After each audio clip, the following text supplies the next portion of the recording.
वसुदेवसुतं देवं कंसचाणूरमर्दनं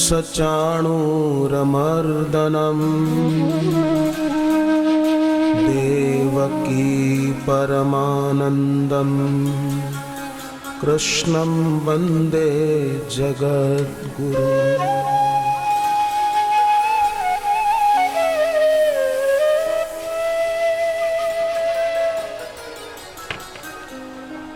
हरे राम राम राम हरे हरे, हरे राम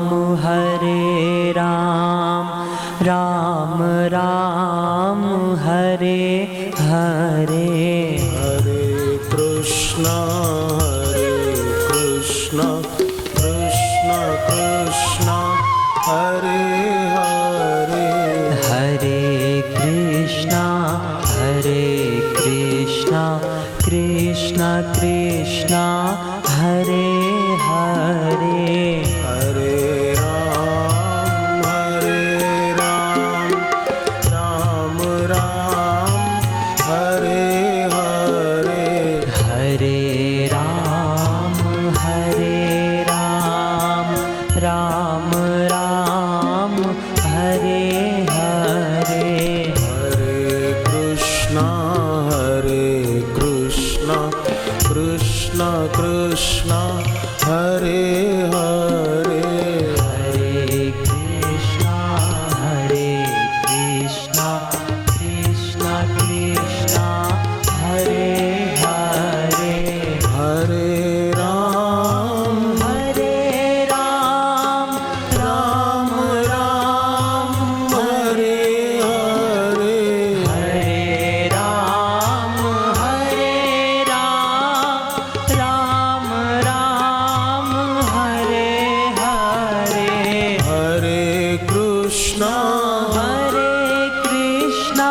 कृष्णा कृष्णा हरे हरे, हरे कृष्णा कृष्णा कृष्णा हरे हरे। हरे राम राम राम हरे हरे,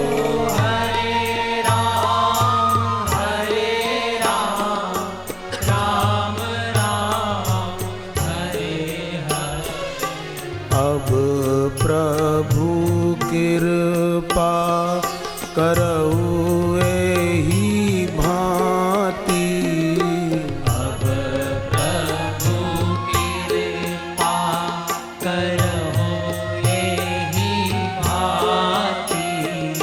सब तजी भजन करऊ दिन राति, सब तजी भजन करहु दिन राति। हरे राम राम राम हरे हरे, हरे राम राम हरे हरे। हरे कृष्णा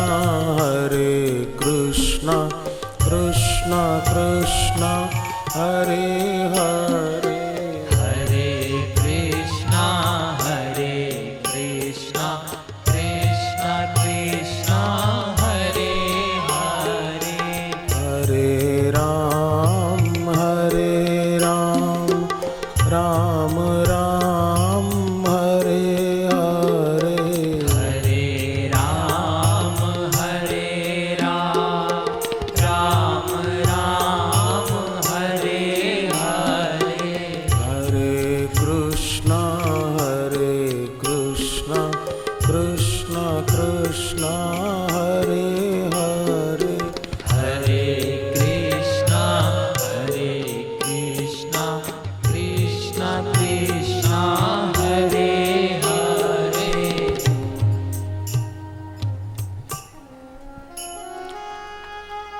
हरि ओम।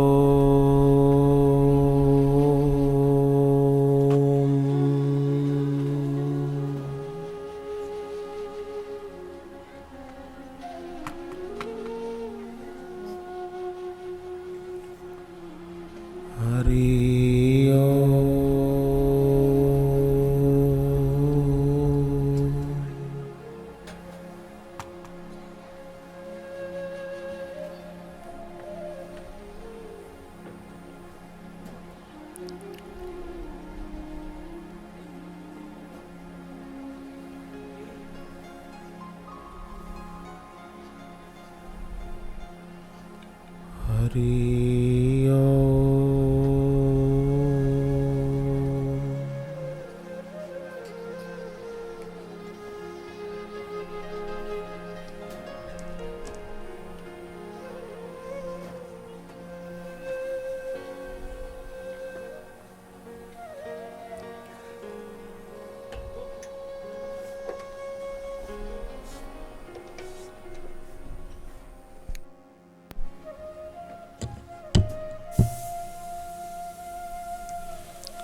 हरि ओम।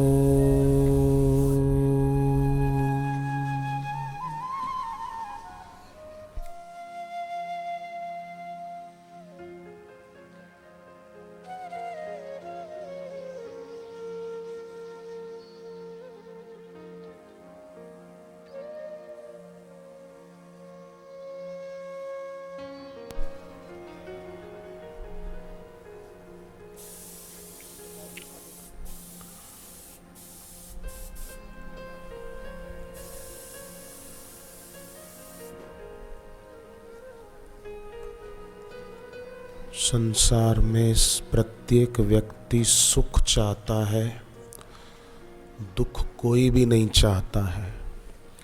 हर एक व्यक्ति स्वस्थ रहना चाहता है, रोगी रहना किसी को पसंद नहीं है। हर एक व्यक्ति अपने अंतर में शांति चाहता है, अशांति की अपेक्षा किसी को नहीं। फिर भी न चाहने पर भी जीवन में दुख लोगों के देखा जाता है, न चाहने पर भी अशांति और शरीर में रोग आ जाते हैं। तो इसका कारण क्या है?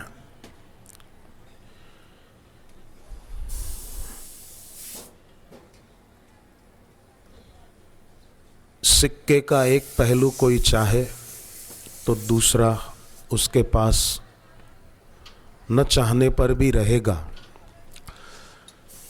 सुख चाहते हैं इसीलिए दुख बना रहता है, शांति चाहते हैं, चाहे नहीं, चाह ही अशांति।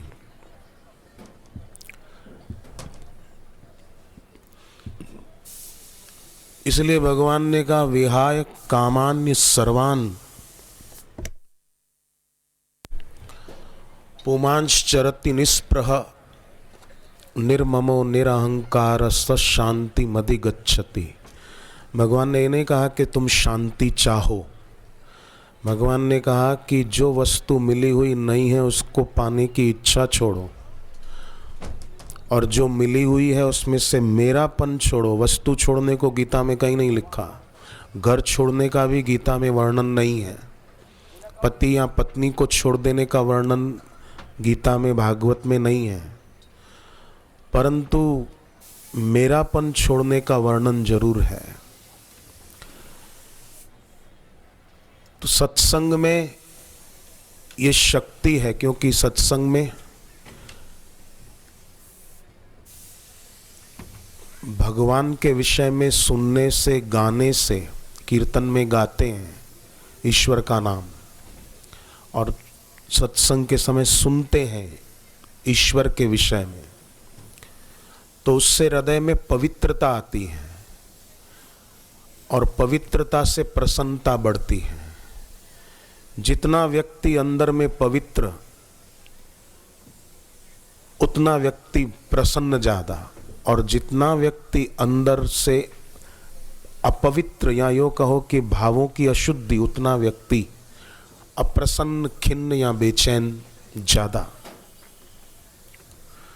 जितना लोगों की बातों को महत्व दिया और महत्व बुद्धि लोगों में रही, उतना व्यक्ति बेचैन और बीमार ज्यादा, और जितना भगवान और भगवत प्राप्त गुरु के वचनों में महत्व बुद्धि हुई, उतना व्यक्ति पवित्र भीतर से और प्रसन्न ज्यादा। कोई आदमी लाखों रुपया कमाकर बैंक बैलेंस खूब बना ले, पर पवित्रता का बैलेंस, भक्ति का बैलेंस नहीं बना पाया, तो बाहर का बैलेंस 2 कौड़ी का है। उससे रक्षा नहीं होगी, पर इस सत्संग से प्राप्त हृदय की पवित्रता से जो प्रसन्नता बनी रहेगी, उसी प्रसन्नता के बारे में श्री कृष्ण ने कहा कि सशांति, फिर शांति बनी रहेगी। न चाहो, केवल लोग क्या करते हैं कि बस मेरे जीवन में दुख है ये मिट जाए, और कभी किसी के पास जाने का उद्देश्य भी यही रहता है कि वो कुछ उपाय बताएं और हमारा दुख मिट जाए, कोई मंत्र सुनकर करें ताकि हमारा दुख मिट जाए। तो देखो, कोई मंत्र करने से अगर दुख मिट भी गया, चलो, और रुपया खूब कमा लिया, मनवांछित चीजें मिल गई, आखिर क्या? उन चीजों को हम अपने साथ सदा रख नहीं सकते, कोई नहीं रख सकता, और न हम उन वस्तुओं के साथ रहेंगे। इसलिए श्री कृष्ण गीता में ये कहते हैं, विहाय कामान सर्वान पुमांश्चरति निस्पृह। क्या होगा मेरा भविष्य? लोग भविष्य जानने को उत्सुक होते हैं। कई अमेरिका में अगर कोई ज्योतिषी जाए ना यहाँ से, तो खूब डॉलर कमा सकता है। वहाँ के लोग अपना भविष्य जानने को बहुत उत्सुक रहते हैं। एक ज्योतिषी है, उसके पास लाइन लगी रहती वहाँ पर, मैंने देखा। मुझे वहाँ के एक व्यक्ति ने बताया इसके पास कुछ भी नहीं था, अभी 3-3 गाड़ियाँ खरीद ली इसने, बस भविष्य बताता है। भविष्य जानने को उत्सुक रहते हैं, पर भविष्य सुधारने का काम जो कर लेता है वर्तमान में सत्संग और भक्ति के द्वारा, सो ही गुणज्ञ सो ही बड़भागी, वही व्यक्ति गुणवान है, वही व्यक्ति भाग्यवान है, वही व्यक्ति समझदार है।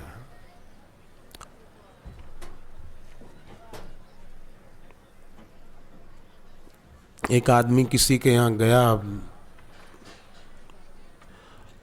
तो बार बार मक्खियां उसे तंग कर रही थी, नाक पर बैठ रही थी, कभी गाल पर बैठ रही थी, कभी होठों पर बैठ रही थी, परेशान हो रहा था। तो घर वाले को कहा कि तुम्हारे घर में मक्खियां बहुत परेशान कर रही, बार बार होठों पर, नाक पर, गाल पर बैठ रही। बोले क्या करूं, मैं भी इनकी आदत से परेशान हूं, जहां गंदगी देखती है वहां बैठ जाती है। अब देखो, मक्खियां गंदगी जहां देखती वहां बैठ जाती। ऐसे ही लोगों के विचार भी मक्खियों की तरह हो गए, न जाने कहां कहां बैठते रहते हैं, न जाने कैसी कैसी कल्पनाएं दिल दिमाग में घूमती हैं। उनसे छूटने का सुंदर उपाय है सत्संग के द्वारा अपनी समझ को शुद्ध करना, पुष्ट करना, विवेकी बनना।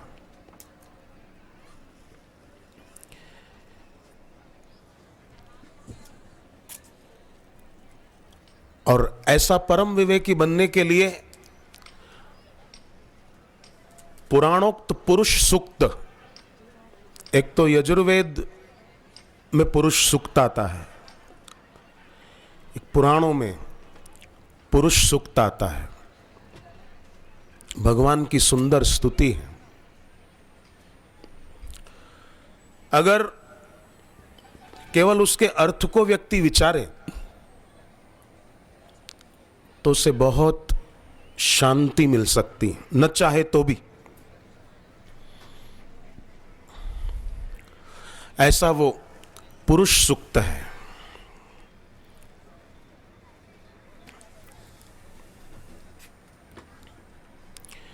पर आजकल लोगों को अखबारें पढ़ने से फुर्सत नहीं मिलती, पहले ही दिमाग में कचरा बहुत है और भी भरने का शौक लगा है सबको।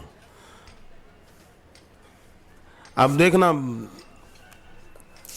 राजधानी ट्रेनों में, जहाज़ों में, एयरपोर्टों पर अखबार पड़े रहते हैं, ट्रेनों में, राजधानी में और प्लेनों में देते भी हैं कई जगह। मैगजीन, फालतू।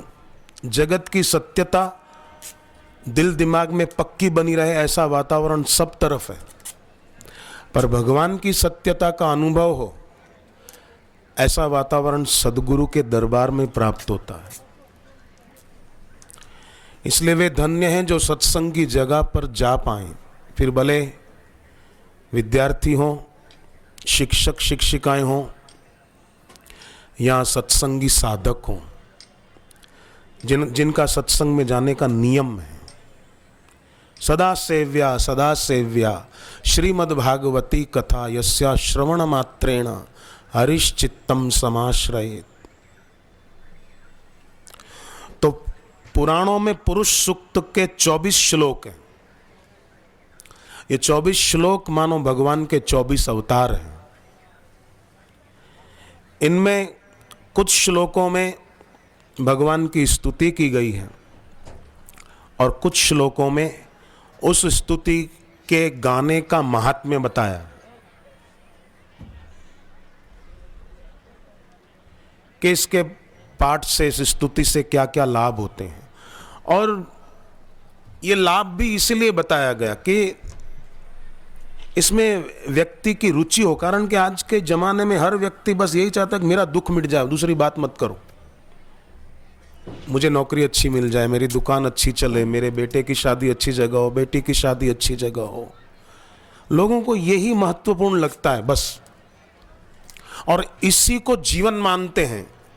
अगर किसी के पास ये सब हो, दुकान अच्छी चलती हो, बेटा बेटी आज्ञाकारी हो, शादी अच्छे घरों में हो गई हो, तो बस हम सुखी हैं, हमारा जीवन बहुत बढ़िया चल रहा है। पर जिसको तुम जीवन मान रहे हो वो पूरा होता जा रहा है, ये भी उतना ही सत्य है। दुर्लभो मानुषो देहो देहिनाम क्षण भंगुरः, वो पूरा भी तो होता जा रहा है, क्षण भंगुर।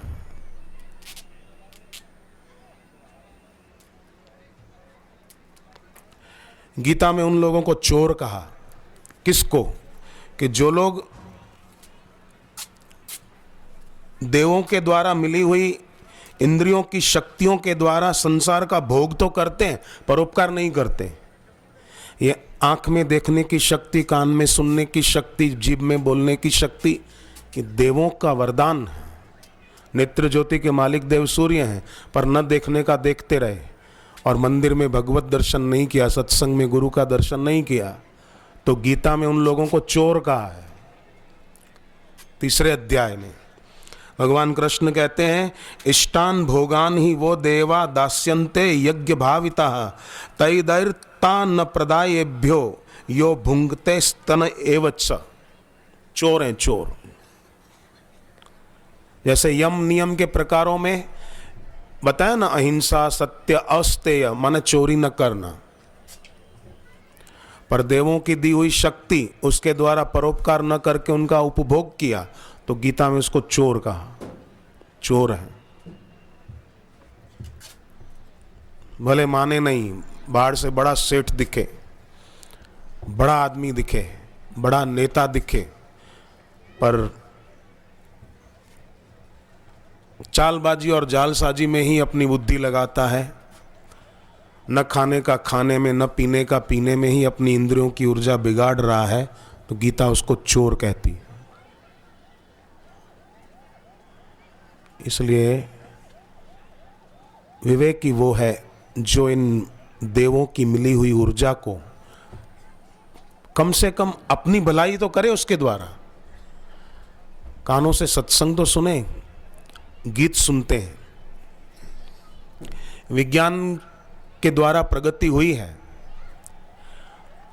परंतु सत्संग और भक्ति न होने के कारण उस विज्ञान के द्वारा विनाश भी बहुत हुआ है।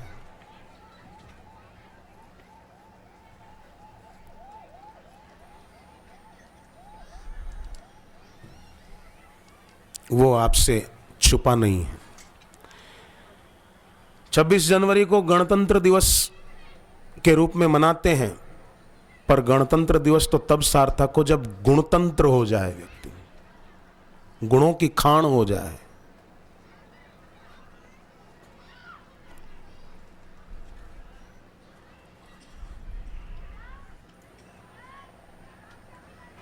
दैवी गुण आ जाए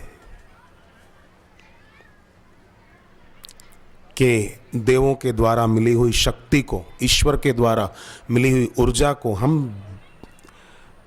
व्यर्थ में नष्ट न होने देंगे।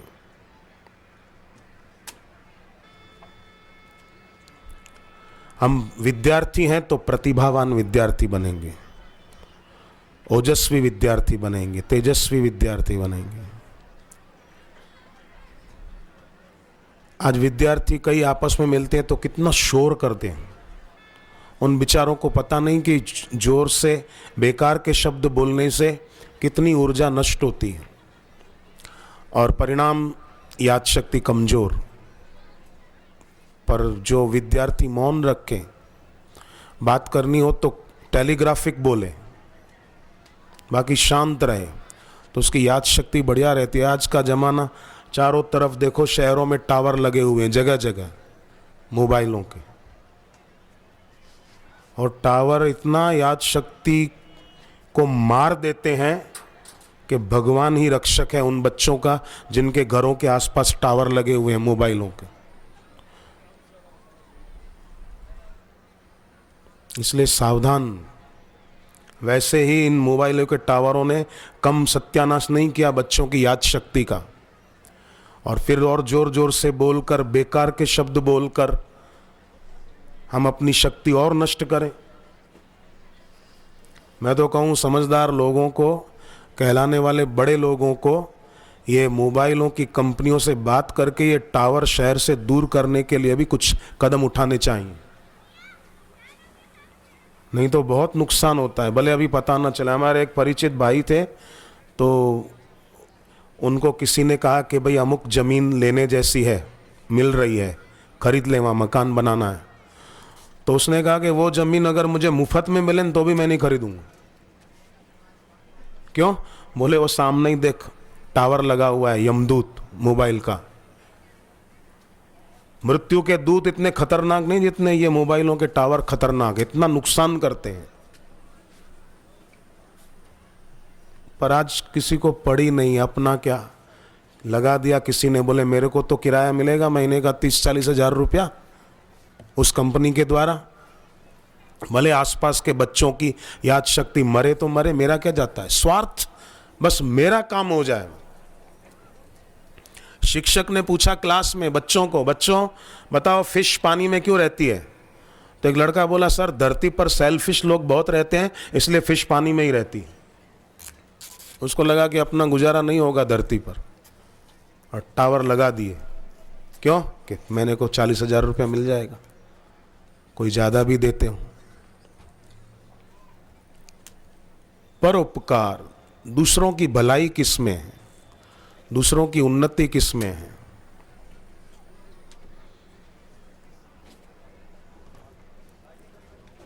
कि सत्संग में है, नाम जप में है। तो मैं भी सत्संगी बनूं, मेरे संपर्क में आने वाला व्यक्ति भी सत्संगी बने, भक्त बने, उसकी भी आध्यात्मिक उन्नति हो। तो पुरुष सूक्त पुराणों का, उसमें बहुत लाभ की बातें लिखी हुई है। बड़े में बड़ा लाभ भक्ति का है, वो उससे होता है। रुपयों का लाभ तो बहुत छोटा है और सदा टिकने वाला नहीं है। और जिनका लाभ यही है रुपया, ऐसे लोग सच्चा लाभ समाज को दिलाने वालों की आलोचना करते रहते हैं। जैसे कई इलेक्ट्रॉनिक मीडिया वाले, सब ऐसे नहीं होते पर कई होते हैं। ऐसों के लिए कहावत है, गिरगिट की दौड़ बिटोरे तक। मतलब गिरगिट होता है ना, वो दौड़ेगा तो उपलों के तरफ, भैंस और गायों के गोबर से वो उपले बनाते ना, गिरगिट दौड़ेगा तो उपले तक, बस गिरगिट की दौड़ बिटोरे तक। हर व्यक्ति अपने ठिकाने जाकर ही शरण लेता है। तो उनकी दौड़ बस रुपया कैसे मिले, हमारी टीआरपी कैसे बढ़े।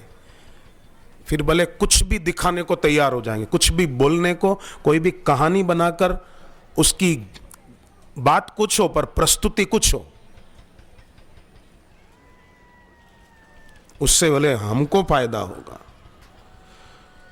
मुझे किसी ने कहा कि कई कई भक्त लोग दुनिया से चल बसते हैं तो ये निंदक जल्दी मरते क्यों नहीं है? मैंने कहा इनकी जरूरत ईश्वर को भी नहीं है। भगवान कहते कम वक्त चाहिए ही नहीं मेरे को, इनकी जरूरत ही नहीं है, ये यहां भी आकर उपद्रव करेंगे। ईश्वर भी नहीं चाहते। पर याद रहे, ईश्वर की लाठी पड़ती है ना तो उसमें आवाज नहीं होती, पड़ती जरूर है।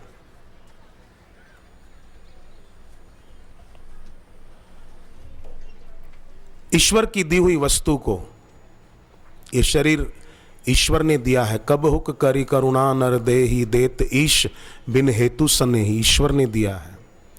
पर उसको अगर ऐसे ही नष्ट किया तो फिर आगे की यात्रा बिगड़ जाती। पर बोलते हैं ना कि गधे को कितना भी स्नान कराओ वो घोड़ा नहीं बनता है।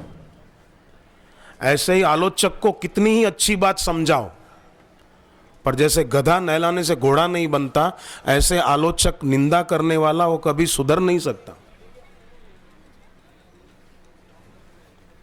गधे के आगे मिठाई रखो कोई काम की नहीं, और सुअर के आगे बढ़िया सा बढ़िया इत्र रखो, उसके लिए किसी काम का नहीं। उसके लिए तो नाली का पानी अच्छा है सुअर के लिए। ऐसे ही निंदक के लिए निंदा ही अच्छी है, उसको सत्संग की बात अच्छी नहीं लगेगी। वो कभी सदगुरु का सत्संग नहीं दिखाएगा, देखो बापूजी ने कितनी बढ़िया सत्संग की बात बोली, वाह वाह प्रणाम है ऐसे महापुरुष को, ऐसा कभी नहीं बोलेंगे। तो सुअर के आगे इत्र की जरूरत ही क्या है, और गधे के आगे मिठाई की जरूरत क्या है? अंधे आदमी को आईना दिखाने की जरूरत क्या है? वो तो अंधा है, उसके पास आंख नहीं है, उसके आगे आप आईना रखो क्या मतलब है? ऐसे ही आलोचना करने वाला उस नेत्रहीन व्यक्ति की तरह है, उसके आगे कितनी ही सदगुरु की महिमा बताओ, अंधे को आईना दिखाना है, उसको कुछ समझ में नहीं आएगा।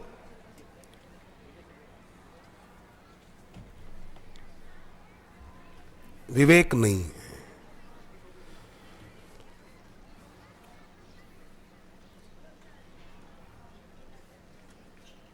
परिणाम पर नजर नहीं है।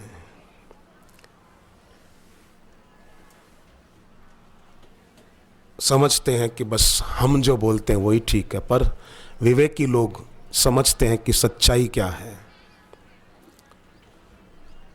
गधे से ही रथ चल जाए तो घोड़ा कौन खरीदेगा? फिर तो गधों को ही रथ में जोड़कर चलते अर्जुन और श्री कृष्ण, घोड़ों को ही जोता जाता है। इसलिए विवेक की जरूरत है, और विवेक सत्संग से जागृत होगा। मुझे किसी ने कहा कि ये निंदा करने वाले हमेशा कई इलेक्ट्रॉनिक मीडिया वाले सब नहीं, ये हमेशा निंदा ही क्यों करते हैं आश्रम की? मैंने कहा क्या करें भैया, डायन होती है ना, वो कभी किसी की मौसी नहीं हो सकती। चुड़ैल किसी की मौसी हो सकती है? चुड़ैल तो चुड़ैल ही होती है, वो कमबख्त खून चूसने की बात करती है। गौ माता होती है ना, गौ माता का बछड़ा और बछड़ी दूर बंधे होते हैं गौशाला में, पर जोंक होती है ना वो गाय के शरीर पर ही चिपकी होती है, पर कमबख्त गौ माता का दूध न पीकर खून चूसती है, गौ माता को परेशान कर देती है। और बछड़ा बछड़ी दूर बंधे होते हैं फिर भी गौ माता का दूध पीते हैं, गौ माता को परेशान नहीं करते। उल्टा गाय तरसती है कि बछड़ा आए उसको मैं दूध पिलाऊं, जोंक खून चूसेगी।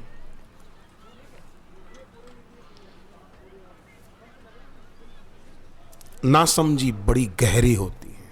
इसलिए भागवत में आया एकादश स्कंद में, शृणुवन सुभद्राणि रथांग पाणी, सुने ईश्वर के बारे में, सुभद्र भद्र सुने, अभद्र बात सुने नहीं। किसी अभद्र व्यक्ति के द्वारा कही हुई अभद्र बात सुनने से हमारा भी तो समय चला गया और गलत बात दिल दिमाग में गई। इसलिए भागवत का आदेश है, शृण्वन् सुभद्राणि रथांग पाणी। रथांग पाणी, भगवान ने अपने भक्त की रक्षा करने के लिए रथ का पहिया हाथ में उठा लिया और भीष्म को मारने के लिए दौड़ पड़े। प्रतिज्ञा की थी कि मैं युद्ध में हथियार नहीं उठाऊंगा, हथियार नहीं तो रथ का पहिया ही उठा लिया। रथांग पाणी, शृण्वन्, उन्हीं के बारे में सुनो। कोई बेकार की बात करे तो बोले चल छोड़, दूसरी बात कर, फालतू बकवास नहीं कर। शृण्वन् सुभद्राणि रथांग पाणी, उनके बारे में सुनने से हृदय पवित्र होगा और जहां पवित्रता होगी वहां प्रसन्नता आएगी। फिर वहां हाई बीपी, लो बीपी, हार्ट की तकलीफ खत्म हो जाएगा। वैसे ही मिलावट का जमाना है। डब्बों पे लिखा होता है शुद्ध देसी घी, पर आप सब जानते हैं कि उसमें शुद्ध कितना है और मिलावट कितनी है, ये सब जानते हैं।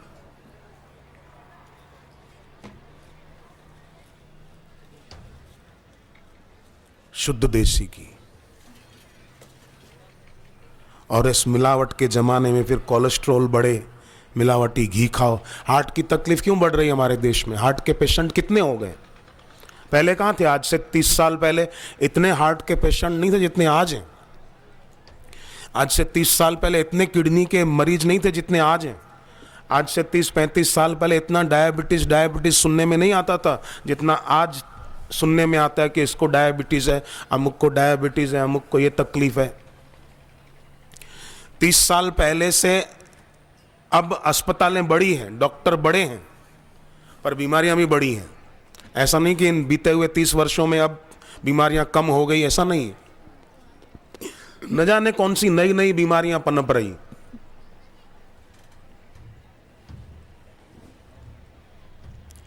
ऐसे में जरूरत है सत्संग के द्वारा, गुरु की वैदिक दीक्षा के द्वारा अपने को उन्नत करने की। शृण्वन् सुभद्राणि रथांग पाणी जन्मानि च कर्माणि चयानि लोके। ईश्वर और ईश्वर प्राप्त गुरु के जन्म और उनके दिव्य कर्म के बारे में बार बार सुने कि कैसे ईश्वर के नाम से पत्थर तैर गए, कैसे ईश्वर ने एक उंगली पर गोवर्धन पर्वत को उठाया, कैसे ईश्वर ने कालियानाग के सिर पर नृत्य करके उसको यमुना से निकालकर समुद्र में रवाना कर दिया, कैसे भगवान दावानल पी गए, आग पी गए,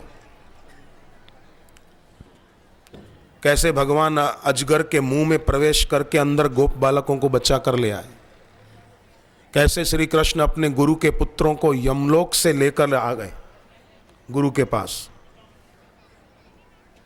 जन्मानि च कर्माणि चयानि लोके।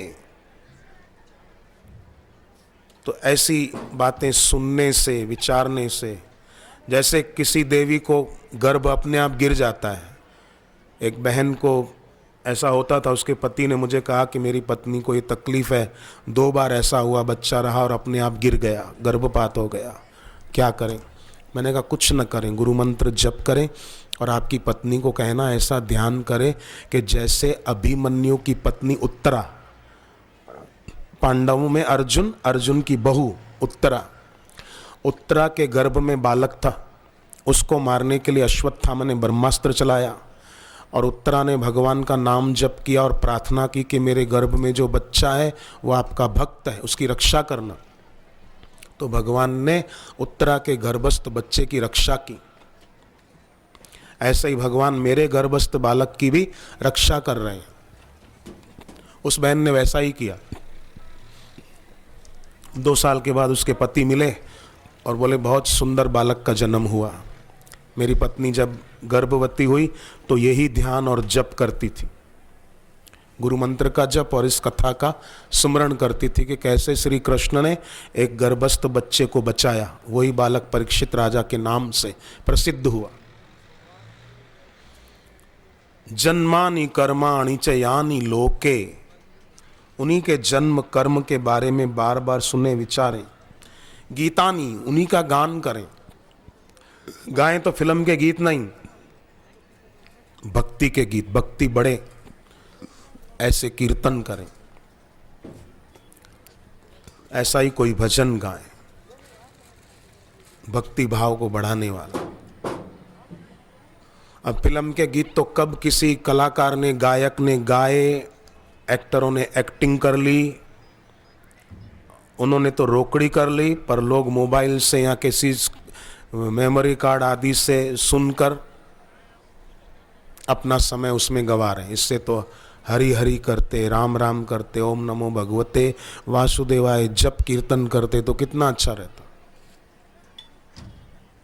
तो विद्यार्थी भी इसी छोटी उम्र से निश्चय कर लें कि हम लोग इसी अवस्था से गुरु गोविंद सिंह जी के सुपुत्रों की तरह, सिख धर्म के 10वें गुरु गोविंद सिंह जी के बेटे कैसे थे, धर्म के लिए अपना बलिदान दे दिया पर अपना धर्म नहीं छोड़ा। और आजकल अपना धर्म, अपनी जाति, अपना ईमान सब कुर्बान कर देते हैं, सब गंवा देते हैं। 14 फरवरी को हमारे देश के युवान कई वैलेंटाइन डे मनाते हैं, ये नहीं सोचते कि 14 फरवरी को ही भगत सिंह जी को फांसी की सजा सुनाई गई थी और हम उस दिन को उनके नाम से मनाएं। क्यों न देश की संस्कृति और देश की संपत्ति के जतन के लिए कुछ करें।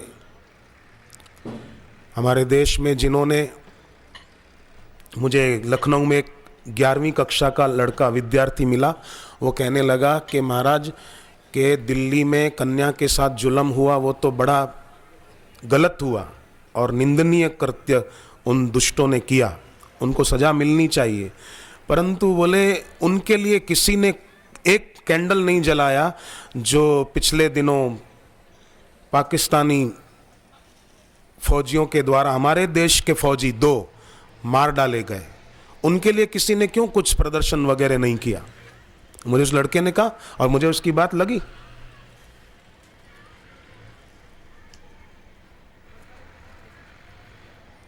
उसके लिए क्यों आवाजें नहीं उठाई गई।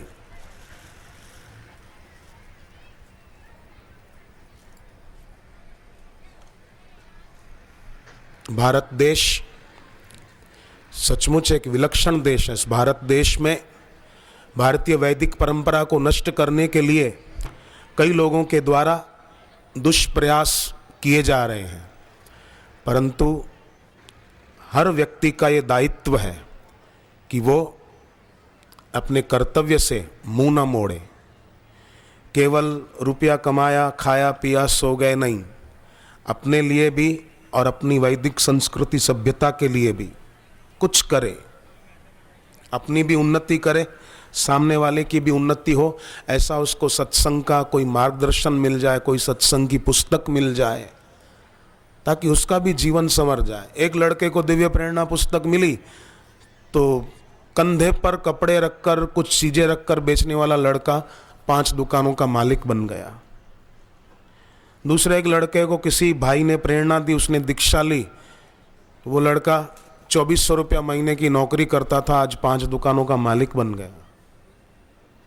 तो बाहर से भी उन्नति हुई और भीतर भी उसकी आध्यात्मिक उन्नति हुई।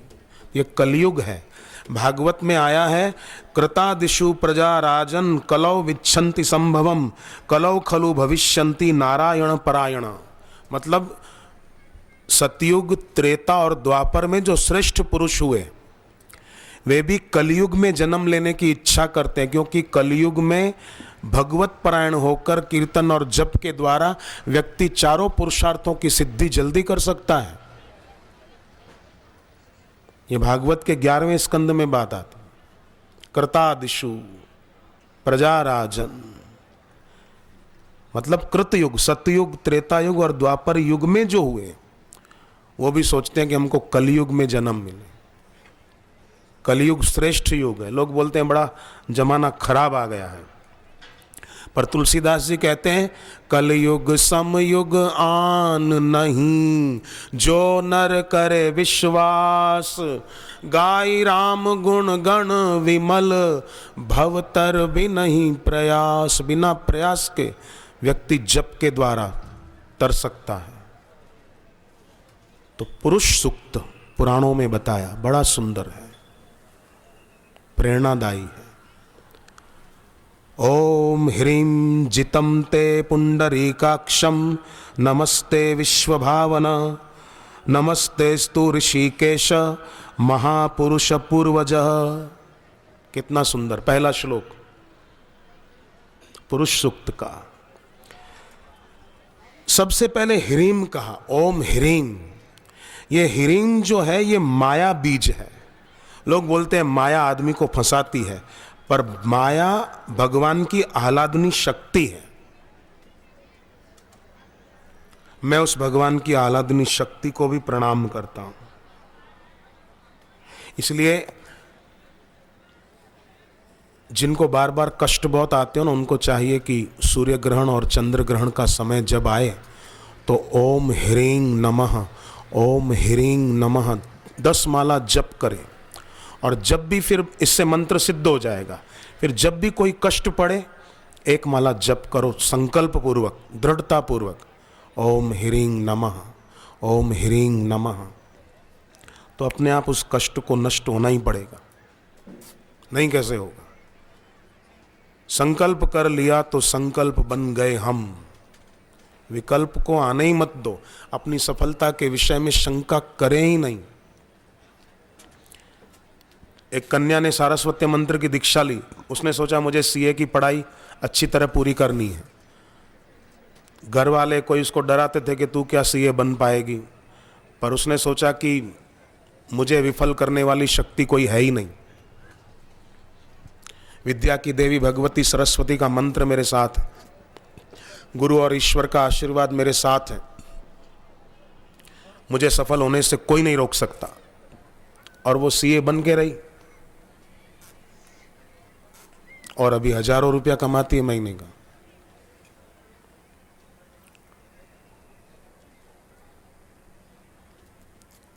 ओम ह्रीं जितम ते पुंडरीकाक्षम। सारे विश्व में जो व्याप रहे हैं, नमस्ते विश्व भावना। केवल भगवान मंदिर में ही नहीं है, सब जगह है विश्व भावना। पूरे विश्व में व्याप रहे हैं।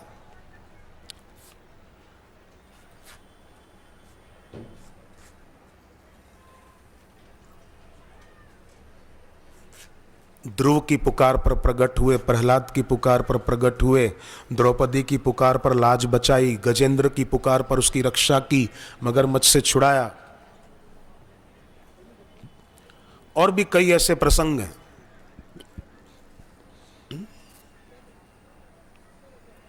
तो आज के युग में भी कोई भक्त अगर प्रीतिपूर्वक प्रार्थना करता है तो उसकी रक्षा करने को बाध्य है। और कईयों की होती भी है। तो ओम ह्रीं जितम ते पुंडरीकाक्षम नमस्ते विश्व भावना, नमस्ते स्तु ऋषिकेश। हे भगवान ऋषिकेश,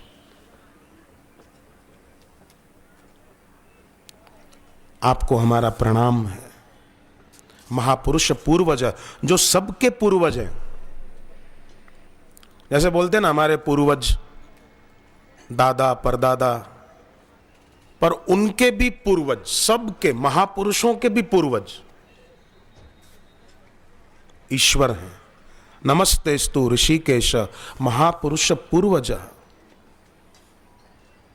उनको हम प्रणाम करते। अब सोचो, उस परब्रह्म परमेश्वर का जिन्होंने साक्षात्कार किया, ऐसे सदगुरु की वाणी सुनना और उनसे दीक्षा लेकर जप करना, ये कितनी बड़ी बात है।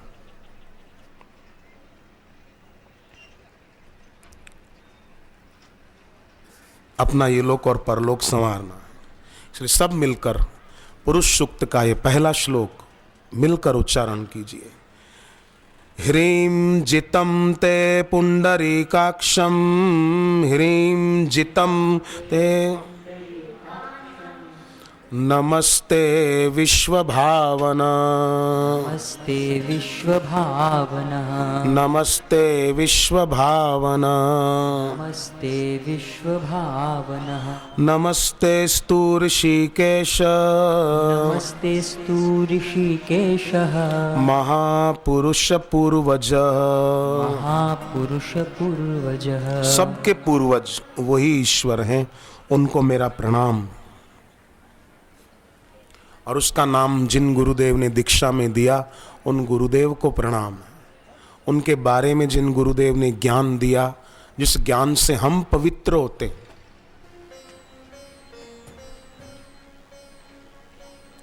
उन गुरुदेव को मेरा प्रणाम।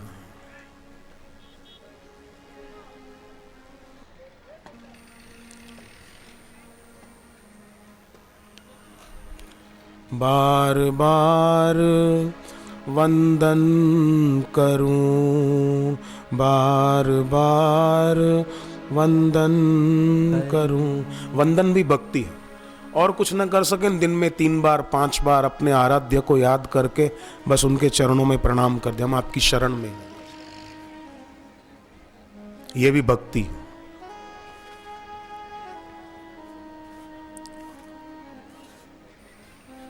भागवत में 7वें स्कंद में इसको भक्ति कहा है।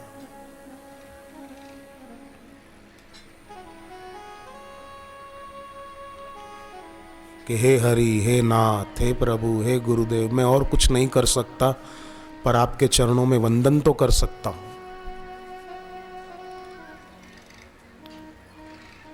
मार्कंडेय जी अल्प जीवी थे, 16 साल की उम्र में मृत्यु योग था, पर वशिष्ठ जी को प्रणाम किया और वशिष्ठ जी ने कहा दीर्घायु भव। भृगु ऋषि ने कहा कि दीर्घायु भव बोल तो दिया, परंतु ये बालक अल्पजीवी है, 16 साल की उम्र में मृत्यु योग है। वशिष्ठ जी ने कहा जिस भगवान ने मुझे इसको दीर्घजीवी कहलाया है वो भगवान दीर्घजीवी करेंगे। बेटा शिव जी के नाम का जप करना। मृत्यु योग है, काल तुझे ले जाएगा, पर महाकाल के नाम का जप कर। और वशिष्ठ जी ने शिव जी के नाम की दीक्षा दे दी और मार्कंडेय जी शिव जी का नाम जपने लगे। ओम नमः शिवाय, ओम नमः शिवाय, ओम नमः शिवाय, ओम नमः शिवाय, ओम नमः शिवाय, ओम नमः शिवाय, ओम नमः शिवाय, ओम नमः शिवाय, ओम नमः शिवाय, ओम नमः शिवाय, ओम नमः शिवाय, ओम नमः शिवाय, ओम नमः शिवाय, ओम नमः शिवाय, ओम नमः शिवाय, ओम नमः शिवाय। ओम नमः शिवाय, ओम नमः शिवाय, ओम नमः शिवाय, ओम नमः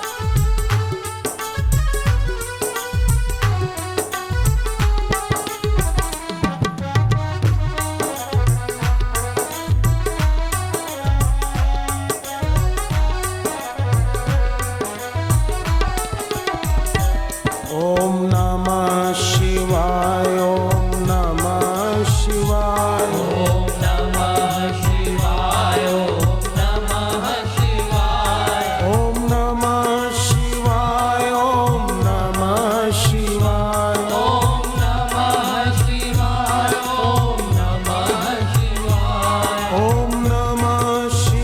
शिवाय, ओम नमः शिवाय, ओम नमः शिवाय,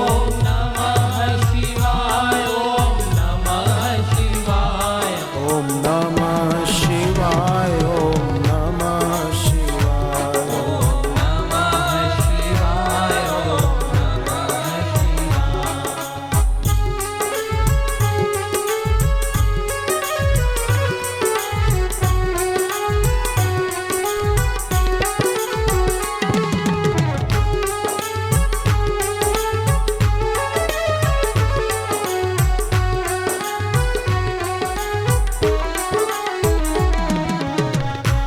ओम नमः शिवाय, ओम नमः शिवाय, ओम नमः शिवाय, ओम नमः शिवाय, ओम नमः शिवाय, ओम नमः शिवाय, ओम नमः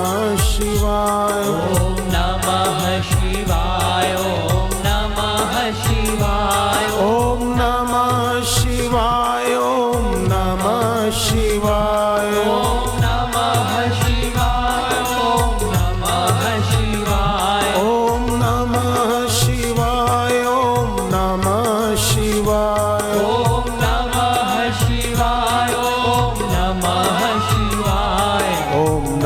नमः शिवाय, ओम नमः शिवाय। ॐ नमः शिवाय ॐ नमः शिवाय।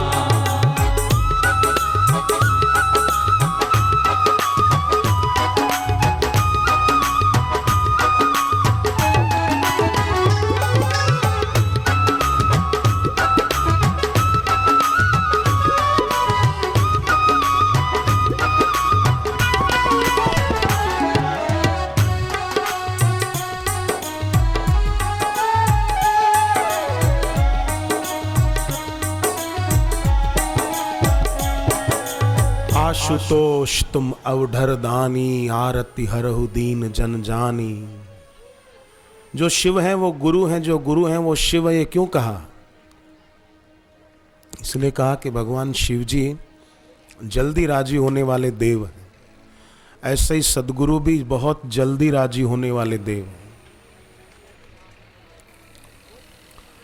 उनकी कोई अपेक्षा नहीं है, अपितु वे हमारी उन्नति देखकर खुश होते हैं। और हमारी उन्नति सत्संग से है, जप से है।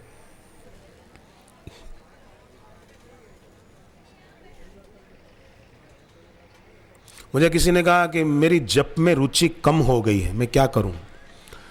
मैंने कहा आश्रम में बड़दादा को परिक्रमा करके प्रार्थना करके मेरी जप में रुचि कैसे बढ़े। थोड़ी देर परिक्रमा की और उसको हुआ अपने आप भीतर से ही जप करने का ऐसा उत्साह बना कि जप में उनकी रुचि पहले की अपेक्षा खूब बढ़ गई। और जिसकी जप में रुचि, साधक कौन है? जिसमें साधना की मांग है, वही साधक है।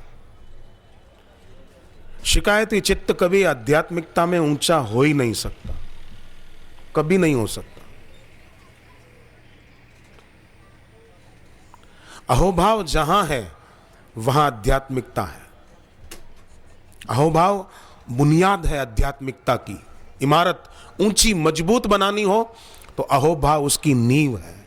अपने आराध्य के प्रति अहोभाव।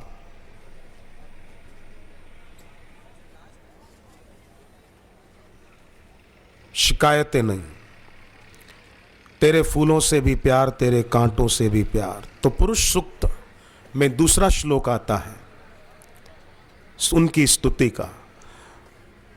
नमो हिरण्यगर्भाय, नमो हिरण्यगर्भाय प्रधानाव्यक्तरूपिणे, प्रधानाव्यक्तरूपिणे ह्रीं नमो वासुदेवाय, ह्रीं नमो वासुदेवाय शुद्ध ज्ञान स्वरूपिणे, शुद्ध ज्ञान स्वरूपिणे। नमो हिरण्यगर्भाय। ब्रह्मा जी के रूप में भी आप ही हो जो सृष्टि करता है। सबके प्रधान आप हो। जैसे भगवान ने गीता में कहा, पितामहस्य जगतो धाता माता पितामह, बीजम माम सर्वभूतानाम। सबका बीज मैं हूं, ईश्वर ने कहा। तो नमो हिरण्यगर्भाय, ब्रह्मा जी के रूप में भी आप हैं, सब देवों के रूप में आप हैं, सबके प्रधान आप हैं और अव्यक्त हैं। दिखते नहीं हैं फिर भी हैं। जैसे पेड़ का मूल दिखता नहीं है फिर भी है जरूर, उस मूल के आधार पर ही पेड़ टिका है। माला का धागा नहीं दिखता परंतु माला के दाने उसी धागे के आधार पर टिके हुए। तो अव्यक्त आप हैं, सब शुद्ध ज्ञान स्वरूप है। और आपको जो जाने वो भी ब्रह्मानंदम परम सुखदम केवलम ज्ञान मूर्ति।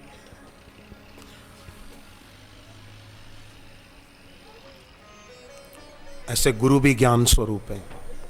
शिष्य अगर सदगुरु का ध्यान करें शांत बैठकर, केवलम ज्ञान मूर्ति। मेरे गुरुदेव दिखते नर रूप में पर वो नारायण है। चिदानंदमय देह तुम्हारी, विगत विकार जान अधिकारी। जो खुद विकार रहित होगा वो गुरु को भी विकार रहित देख पाएगा। जो खुद विकारों में डूबा हुआ है, जिसके जीवन में खुद द्वैत कूट कूट के भरा हुआ है, वो गुरु को भी साधारण देहदारी मानकर उनमें दोष देखेगा। फिर वही बात आ जाती है, गधे को कितना भी गंगा में नहलाओ वो घोड़ा नहीं बनेगा। बचपन में गाने नहीं पढ़ते थे, कौवा सोचता था मैं भी मोर बनूं, मैं भी मोर की तरह अच्छा दिखूं। सो जहां मोर बैठते थे वहां से कुछ पंख उठा के ले आया चोंच में पकड़ के और अपने पंखों में फिट करने लगा और 2-4 पंख लगा के मोरों की टोली में जाके बैठा, मैं भी मोर हूं, मैं भी मोर हूं। मोरों ने कहा चल रे कम वक्त, तू काहे का मोर।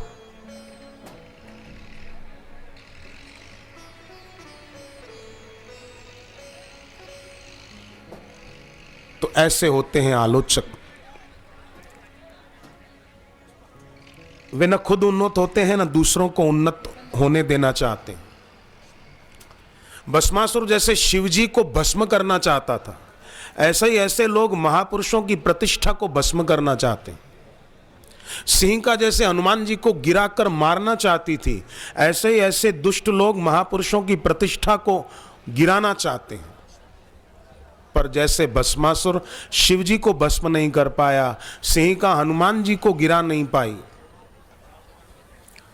दुर्योधन शाकुनी पांडवों को जला नहीं पाए, रावण हनुमान जी की पूंछ में आग लगवाकर भी हनुमान जी को जला नहीं पाया, ऐसे ही आसुरी वृत्ति वाले लोग महापुरुषों की प्रतिष्ठा को मिटा नहीं सकते, उनकी प्रतिभा को, उनके तेज को नष्ट नहीं कर सकते। क्योंकि भगवान गीता में कहते हैं ऐसे ज्ञानियों का जो तेज है वो तेजस तेजस्विनाम अहम, भगवान कहते हैं वो तेज मैं हूं। और उन गुरु के उस दिव्य तेज से ही हम लोग भी अपने जीवन में तेजस्विता ला पाते हैं। दुर्गुण छूट जाते हैं, मांसाहार छूट गया, कईयों की शराब छूट गई, कईयों के जीवन में और कोई व्यसन थे छूट गए, कई बच्चे थे सारस्वत मंत्र लेकर प्रतिभावान हो गए, मौन को महत्व देकर अपनी याद शक्ति बढ़ाकर विद्या प्राप्ति में सफल हो गए। तो जो विद्यार्थी आज यहाँ आए हैं वो विद्यार्थी ध्यान दें कि अगर अपनी सुमरण शक्ति बढ़िया करनी है, अच्छे नंबरों से पास होकर अपना और अपने माता पिता का नाम उज्जवल करना है, तो सबसे पहली बात वाणी के मौन को महत्व दें। चुप बैठना सबसे अधिक देर तक, ये समझो अपनी याद शक्ति को बढ़िया बनाने का पहला सरल उपाय है। पर बेकार के शब्द बोलते रहेंगे, वैसे ही डालडा घी का जमाना और शुद्ध घी भी लो तो उसमें मिलावट कितनी उसका जमाना।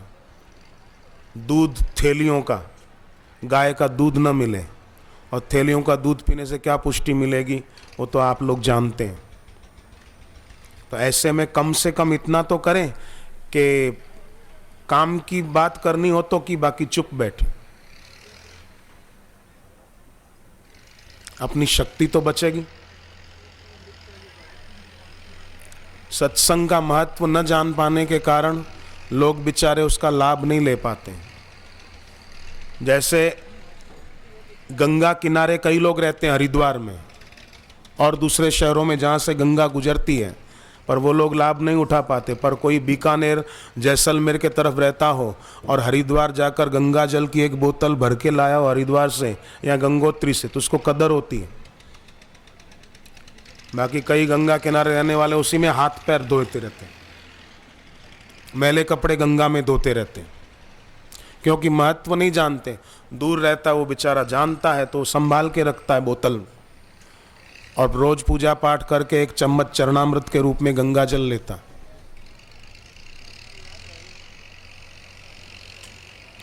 ऐसे ही जो सत्संग की गंगा का महत्व नहीं जानते, वो सत्संग में पहुंचकर भी इधर उधर की बातें करके इधर उधर का सोचकर समय गंवा देते हैं।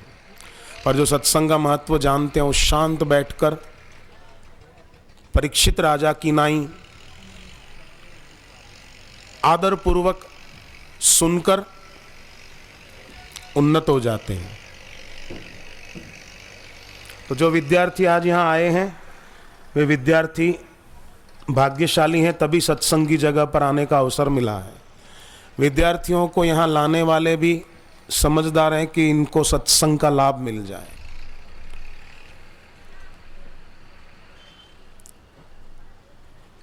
मन और इंद्रियों की दास्ता से ऊपर उठे, अभिमन्यु चक्रव्यूह में फंस गया, और बेचारा अंदर लड़ता लड़ता मारा गया। ऐसे ही जो इच्छाओं और वासनाओं के चक्रव्यूह में फंस जाते हैं, अभिमन्यु की तरह बेचारे मारे जाते हैं उनके चक्रव्यूह में। बुद्धिमान वो है जो इस चक्रव्यूह को तोड़कर बाहर निकले। आँख से देखकर मजा लेना, कान से कुछ संगीत सुनकर मजा लेना, जीभ से कुछ मैकडोनल्ड में जाकर पिज़्ज़ा और बर्गर मजा लेना, त्वचा से स्पर्श का मजा लेना, ये चक्रव्यूह है। अभिमन्यु की तरह कई जवान इस चक्रव्यूह में फंस जाते हैं और इन्हीं में उलझकर मर जाते हैं।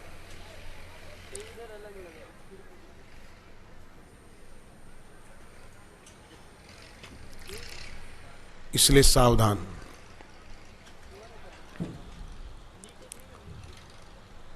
फोर्ड कंपनी के मालिक, गाड़ी का नाम सुना, फोर्ड गाड़ियां, फोर्ड कंपनी के मालिक से पत्रकारों ने पूछा कि आप इतनी बड़ी कंपनी के मालिक कैसे बन गए, इतना बड़ा कारोबार आपने कैसे जमा लिया। उन्होंने कहा धैर्य और विश्वास के बल पर। तो फिर पूछने वाले ने दूसरा प्रश्न किया कि धैर्य और विश्वास के बल पर, क्या आप धैर्य और विश्वास के सहारे दूध और चाय छानने की छलनी में पानी लेकर जा सकोगे? पानी छलनी में। मालिक ने कहा जरूर, छलनी में पानी उठाकर ले जा सकूंगा। कैसे? बोले मैं धैर्य रखूंगा कि पानी बर्फ बने और विश्वास रखूंगा कि पानी बर्फ जरूर बनेगा, उठाकर ले जाऊंगा। नहीं, कैसे ले जा सकूंगा? ये कौन सा उकदा जो हो नहीं सकता? तेरा जी न चाहे तो हो नहीं सकता। मैं निराशा को अपने भीतर क्यों स्थान दूं? समस्वरता का दृष्टिकोण अपने जीवन में रखता हूं। समस्वरता माने आशावादी दृष्टिकोण। निराशावादी क्यों बनना? किसी विद्यार्थी को परसेंटेज कम आते हैं तो उसका मतलब ये नहीं कि हमेशा कम आएंगे।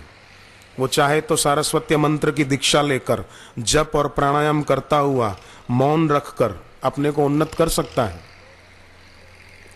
भगवान के नाम का जप करके माला अपने गले में पहननी चाहिए रोज।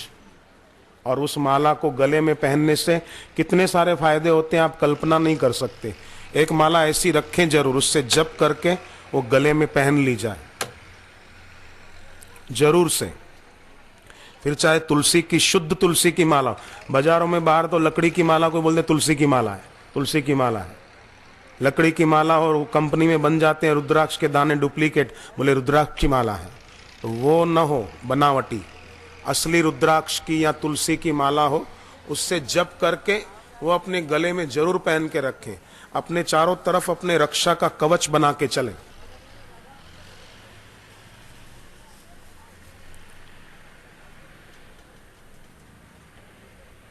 और वो रक्षा का कवच अपने चारों तरफ होगा तो किसी की ताकत नहीं है अपना अनिष्ट कर सके। फिर अकाल मृत्यु हरणम सर्व व्याधि विनाशनम, सब व्याधियां भी दूर हो और अकाल मृत्यु कभी होवे ही नहीं। रक्षा कवच मजबूत बना रहे। तो नमो हिरण्य गर्भाय प्रधान व्यक्त रूपिणे, ब्रह्मा जी के रूप में भी आप हैं और सबके प्रधान आप हैं और अव्यक्त हैं, शुद्ध ज्ञान स्वरूप है, चिदानंदमय देह तुम्हारी। मैं भी विकार रहित हो जाऊं प्रभु। हे गुरुदेव, आप विकार रहित हैं तो मैं विकारी क्यों हो रहूं? मैं भी विकार रहित हो जाऊं। एक जवान लड़के ने स्वामी अखंडानंद सरस्वती जी को पूछा कि हम जब सत्संग सुनते हैं तब तो दिल दिमाग में अच्छी बातें रहती है, पर महाराज जी जब बाहर जाते हैं तो फिर आंख से किसी का रूप देखते हैं तो आकर्षण, अट्रैक्शन होता है, कानों से संगीत सुनने की इच्छा होती है, जीभ से जरा कुछ स्वादिष्ट चटपटा खाने की इच्छा होती है।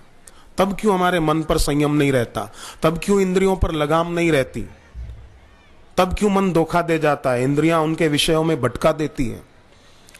तो स्वामी अखंडानंद जी ने बड़ा प्यारा उत्तर दिया कि बेटे, उस समय तुरंत आंख बंद करके बंद आंखों से सूर्य भगवान को देखो, बंद आंखों से अपने गुरुदेव को देखो और ये सोचो कि मेरी जगह पर मेरे गुरुजी होते तो क्या करते, मेरी जगह पर विवेकानंद होते तो क्या करते, मेरी जगह पर मीरा होती तो क्या करती, मेरी जगह पर शबरी होती तो वो क्या करती, मेरी जगह पर सावित्री होती तो क्या करती, मेरी जगह पर माँ जानकी जी होती वो क्या करती। रावण ने कितने प्रलोभन दिए, वो उनके प्रलोभन में नहीं आई। तो मुझे कोई प्रलोभन दे और अपनी तरफ आकर्षित करे, मैं काहे को बह जाऊं, मैं काहे को उसके प्रलोभनों में उलझ जाऊं। पर धर्मो भयावह, ये पर धर्म है। इंद्रियों के विषयों में उलझना ये पर धर्म है, और उनसे ऊपर उठना ये स्वधर्म है। स्वधर्मे निधनम श्रेयः, पर धर्मो भयावह। तो ऐसा विद्यार्थी तेजस्वी बनता है। बाकी बह जाए, कुछ सुनकर कुछ देखकर उलझ जाए, तो वो बेचारा बेचारा ही रह जाता है।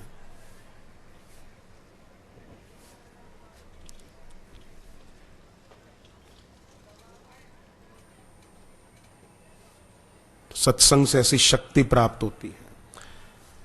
तो पुरुष सूक्त में तीसरा मंत्र, तीसरा श्लोक आता है, बोलना साथ में।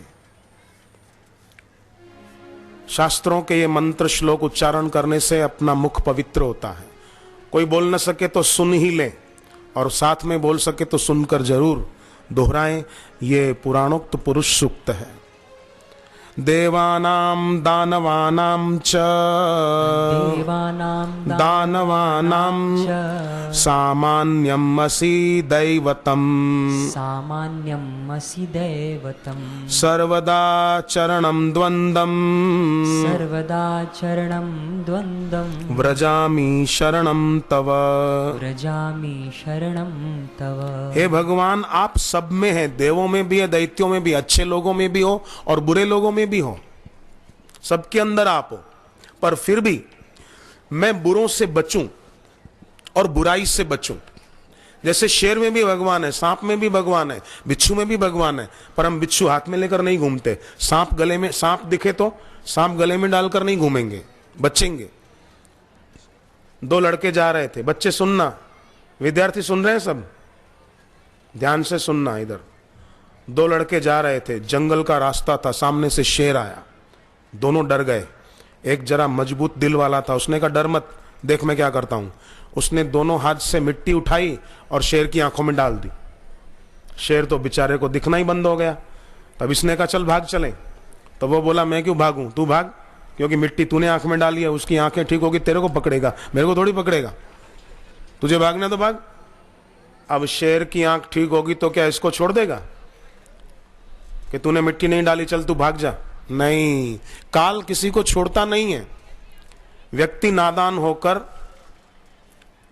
उसको अनदेखा कर देता है। जैसे सांप आ रहा हो दूर से, जहरीला काला विषधर सांप आ रहा हो, और उस सांप के ऊपर कोई सूखे पत्ते डाल दे खूब सारे, और सोचे कि बस अब खतरा टल गया।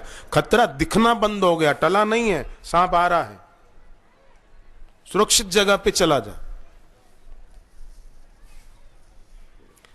ऐसे ही काल रूपी सर्प, ये दिखता नहीं है पर उसकी गति है। व्यक्ति को चाहिए कि उसमें अपनी भक्ति बढ़ा ले, अपनी उन्नति कर ले। तो भगवान आप सब में हैं। फिर भी भगवान देवों के पक्ष में रहते हैं। कभी आपने सुना कि भगवान ने दुर्योधन का पक्ष लिया, शाकुनी का पक्ष लिया? किसी ग्रंथ में सुना कि भगवान ने रावण का पक्ष ले लिया, कुंभकर्ण के साथ खड़े हो गए? नहीं, भगवान तो सब में है, पर फिर भी भगवान देवों के पक्ष में रहते हैं। माने जिसके भीतर देवत्व है, जिसकी इंद्रियां बाहर के विषयों में न जाकर शांत रहती है, जो आंखों से गुरु का दर्शन करे, कानों से उनकी वाणी सुने, जीभ से उनके नाम का जप और कीर्तन करे,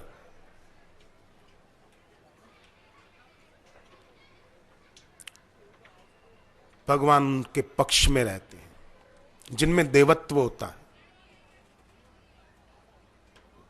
असुरों के पक्ष में नहीं रहते हैं। हिरण्याकश्यप ने वरदान लिए थे, फिर भी वो मारा गया। अस्त्र से ना मरूं, शस्त्र से ना मरूं, भगवान ने हाथ के नखून ही बड़े कर दिए। अंदर न मरूं, बाहर न मरूं तो महल की चौखट पर, ऊपर न मरूं, धरती पे न मरूं तो अपनी गोद में रखा, दिन को न मरूं, रात को न मरूं तो संध्या के टाइम आ गए नरसिंह अवतार। और 12 मास में से चैत्र, वैशाख, ज्येष्ठ, आषाढ़, 12 मास में से किसी मास में न मरूं तो अधिक मास में आ गए, पुरुषोत्तम मास में। वो तपस्या तो की थी, शक्तियां भी पाई थी, पर शक्तियां क्या काम आई? जो वास्तव में अपने हैं उसकी भक्ति नहीं की, शरीर को ही मैं माना और अपना बल माना, तो अपना बल क्या काम आया? जो अपने हैं उनमें प्रीति नहीं की और शरीर को अपना माना, अपना बल कुछ काम आया? कुछ काम नहीं आया। हिरण्यकश्यप मारा गया, वरदान पाने के बावजूद भी मारा गया। रावण ने तपस्या की थी,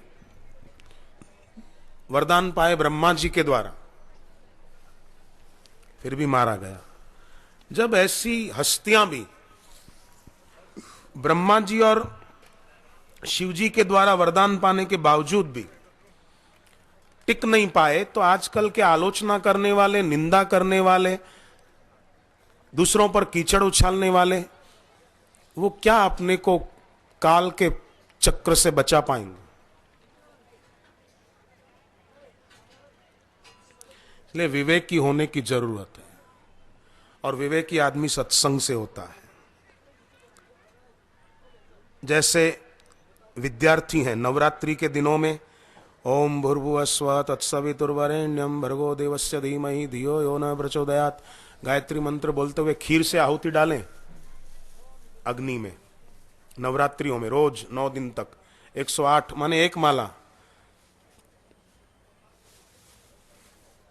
वो विद्यार्थी, उसकी याद शक्ति ऐसी बढ़िया होती है कि देखते ही रह जाएं दूसरे। हर साल में 4 नवरात्रियां आती हैं, चारों नवरात्रियों में अगर कोई विद्यार्थी ऐसा कर पाए तो वो पढ़ाई लिखाई में जितना आगे जाना चाहे, जिस कोर्स को करके उसमें पूरी तरह सफल होना चाहता है, अपना फ्यूचर बढ़िया बनाना चाहता है, तो वो हर नवरात्रि में आधी कटोरी खीर, बस, ज्यादा नहीं। भगवान तो भाव के भूखे हैं, हमने भाव से खीर की आहुति डाल दी गायत्री मंत्र बोलकर, एक माला। तो देखो उन विद्यार्थियों को चमत्कारिक लाभ होके रहेगा। और सारस्वत मंत्र का जप, तो उनके लाभ का तो कहना ही क्या। डायबिटीज की बीमारी जिनको रहती है वो शुक्र गायत्री तो करें ही, साथ में अगर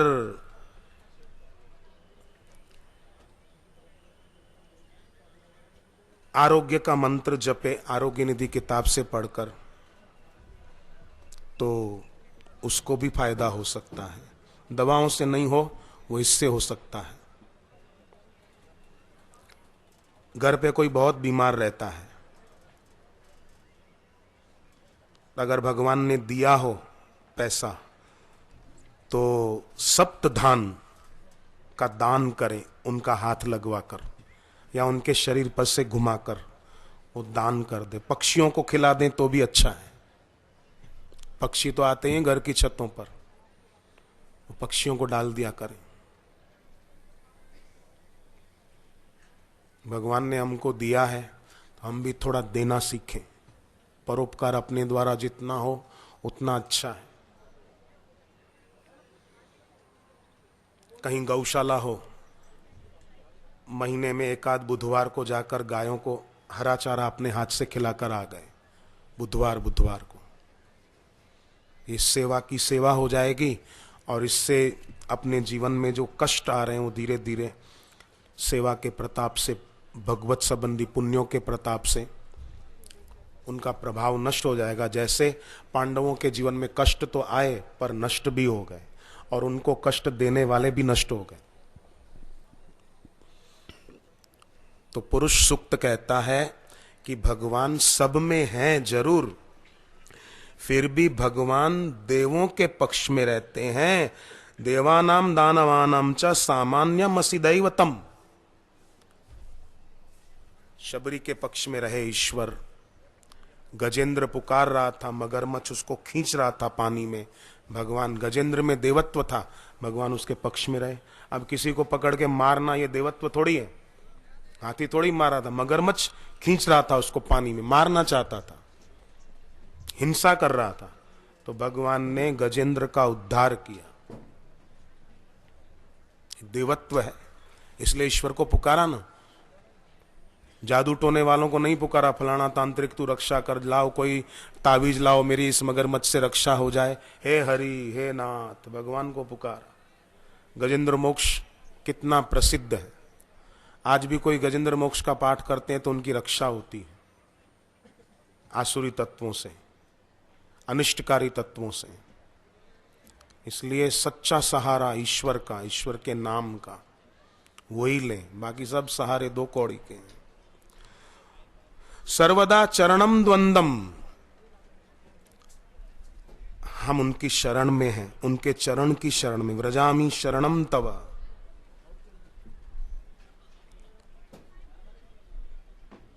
गीता में भी भगवान ने कहा। गीता का ये श्लोक तो दोहराते रहना चाहिए। कई लोग होते हैं नासमझ बेचारे, फिल्मों के गीत गुनगुनाते रहते हैं, और कई बुद्धिमान होते हैं भगवान नाम और गीता के श्लोक गुनगुनाते रहते हैं। ये श्लोक तो दिन में जब मौका मिले गुनगुनाए कि भगवान आपके मुख से निकला है, आपने ही कहा है, सर्वधर्मान परित्यज्य, सर्वधर्मान् परित्यज्य मामेकं शरणं व्रज, मामेकं शरणं व्रज। अहं त्वां सर्वपापेभ्यो, अहं त्वां सर्वपापेभ्यो मोक्षयिष्यामि मा शुचः। मोक्षयिष्यामि मा शुचः। हे भगवान, आपने ही कहा है कि मेरी शरण आ जा, मैं तुझे संपूर्ण पापों से मुक्त कर दूंगा, तो मैं आपकी शरण में हूं। मुझे इंद्रियां जो विषयों में ले जाती है, पाप में ले जाती है, मुझे इससे बचा प्रभु, मेरी रक्षा कर, मेरी भक्ति की रक्षा हो। मैंने आज तक जो भक्ति की, सेवा की, पूजा की, वो नष्ट न हो जाए। मैं इंद्रियों के विषयों में उलझकर साधारण संसारी बनकर अपनी जिंदगी जो बड़े भाग्य से मिली है, मैं उसको यूं ही न गंवा दूं। मैं अपनी ऊर्जा को अधोगामी न बनाऊं भगवान, मैं अपनी ऊर्जा को ऊर्ध्वगामी बनाऊं। ऐसी तू मुझे शक्ति दे। दुनिया में सब उलझाने वाले मिलते हैं और आप उलझनों से पार करने वाले। हे हरि, हे नाथ, हे भगवान, ऐसा करके जो शांत हो जाता है तो भगवान उसकी रक्षा करने को बाध्य हो जाते। तेषाम मेवानुकंपार्थम तेषाम हम समुद्धारता मृत्यु संसार सागरात। भगवान कहते हैं मैं उसका उद्धार कर देता हूं।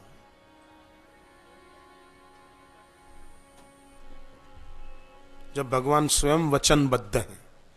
गीता में कई जगह ऐसे वचन हैं कि जिनसे हमको ये जानने को मिलता है कि भगवान भक्त की रक्षा करने को कटिबद्ध है।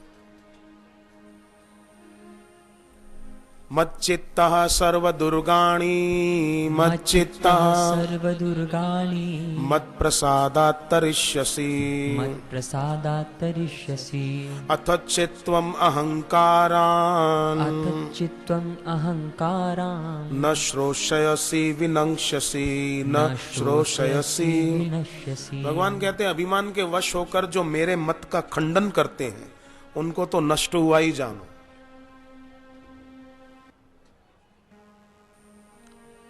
तो भगवान ये कहना चाहते हैं कि मुझे भले मत मानो पर मेरे मत को तो मानो, मेरी बात को तो मानो, उससे भी कल्याण हो जाएगा।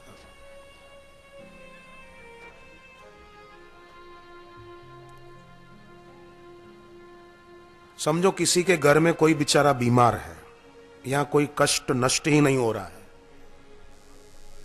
तो दीक्षा में गुरु मंत्र मिला हो उसको जप बढ़ाए और सोमवार सोमवार को घर के आसपास शिव मंदिर हो, बेलपत्र फूल दूध चढ़ा दिया, फिर दिया जलाकर रख दिया और रुद्र गायत्री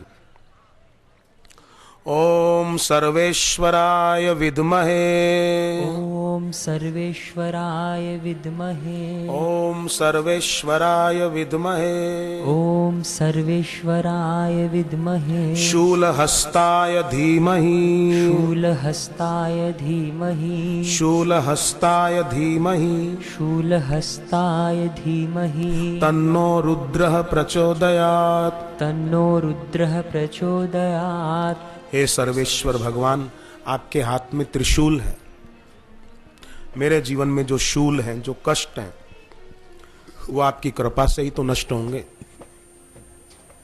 मैं आपकी शरण में हूं। ऐसा करने से उस भक्त की रक्षा हो जाती है। विद्यार्थी भी अभी से करे, छोटी उम्र से ही जो सद्गुणों का पक्षपाती हो जाता है ना, वो विद्यार्थी बहुत बड़ा आदमी बनता है। तो जो बच्चे बड़ा आदमी बनना चाहते हैं वो एक तो बड़ों की बात माने। भगवान राम बड़ों का कैसा आदर करते हैं, हनुमान जी बड़ों का कितना आदर करते हैं, स्वयं बड़े हैं। समुद्र पार करना था तो देखा जामवंत जी उम्र में बड़े हैं तो उनका आदर करें। हनुमान जी जामवंत के आगे हाथ जोड़ते हैं, जामवंत मैं पूछे तो ही उचित शिखावन दीजिए मोहि, मेरे को उचित शिक्षा दीजिए। अब हनुमान जी को उचित अनुचित का पता नहीं था क्या? और पता था तो पूछा क्यों? कि बड़े हैं, बड़ों का आदर करना चाहिए। तो विद्यार्थी भाई बहन खास ध्यान दें कि अपने घर में जो बड़े हैं, अपनी माँ हैं, पिताजी हैं, कभी भी उनके सामने जुबान न चलाएं, तो माँ बाप का आशीर्वाद मिलेगा, आपका भविष्य बढ़िया बन जाएगा। अपने देवतुल्य पिता, देवी तुल्य माता का दिल न दुखाएं कभी भी। मैं अमुक से शादी करूंगी, मैं अमुक से शादी करूंगा, नहीं। सीता जी मां भवानी के मंदिर में जाती है तो भी अपनी मां सुनैना से पूछ कर जाती। मंदिर में जाना है पूजा करने तो भी अनुमति लेकर गई। तो विद्यार्थी इस उम्र में ध्यान देंगे तो सचमुच में उनमें बड़प्पन आ जाएगा, नहीं तो जीवन तो बीत ही जाता है। चाहे मनमुख होकर जिए, चाहे गुरुमुख होकर जिए, अपने हाथ की बात है। पर भगवान देवों के पक्ष में रहते हैं, यह भी सच्ची बात है। च्यवन ऋषि किसी कारण से इंद्र देवता नाराज हुए और वज्र फेंक दिया च्यवन ऋषि को मारने के लिए। च्यवन ऋषि ने आकाश में हाथ ऊपर उठाया, वज्र वहीं रुक गया। इंद्र के द्वारा फेंका गया वज्र च्यवन ऋषि का बाल बांका न हुआ। इससे क्या संकेत मिलता है कि सत पथ पर जो चलता है उसका कोई कुछ बिगाड़ नहीं सकता। तो हम सत पथ पे चलते रहें, दृढ़ता। सत पथ क्या है कि विद्यार्थी हैं तो अपने माता पिता की इज्जत करना, माँ बाप को रोज प्रणाम करना। माँ बाप पैसा खर्च करते हैं और हम अपना टाइम खर्च करते हैं। थोड़ा सा अगर पढ़ाई में ध्यान देंगे तो रिजल्ट बढ़िया आएगा।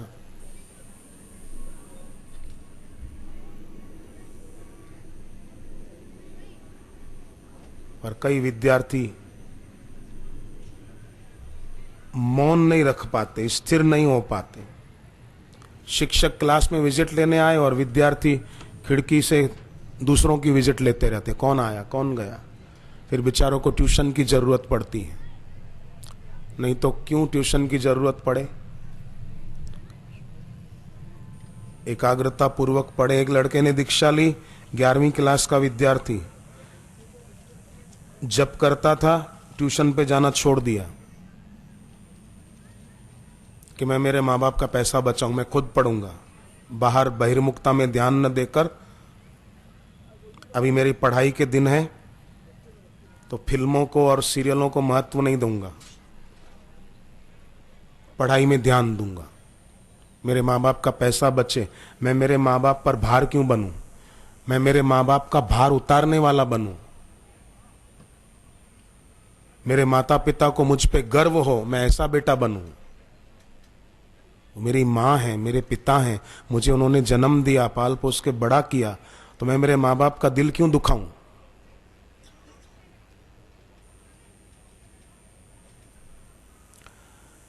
दोस्त कहने लगे तू ट्यूशन पे आना छोड़ रहा है, लगता है तुझे फेल होने की इच्छा है। बोले वो समय बताएगा।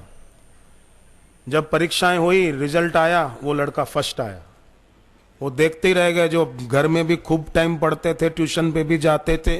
बोले तू फर्स्ट कैसे आया, तू ट्यूशन पे भी नहीं आता था?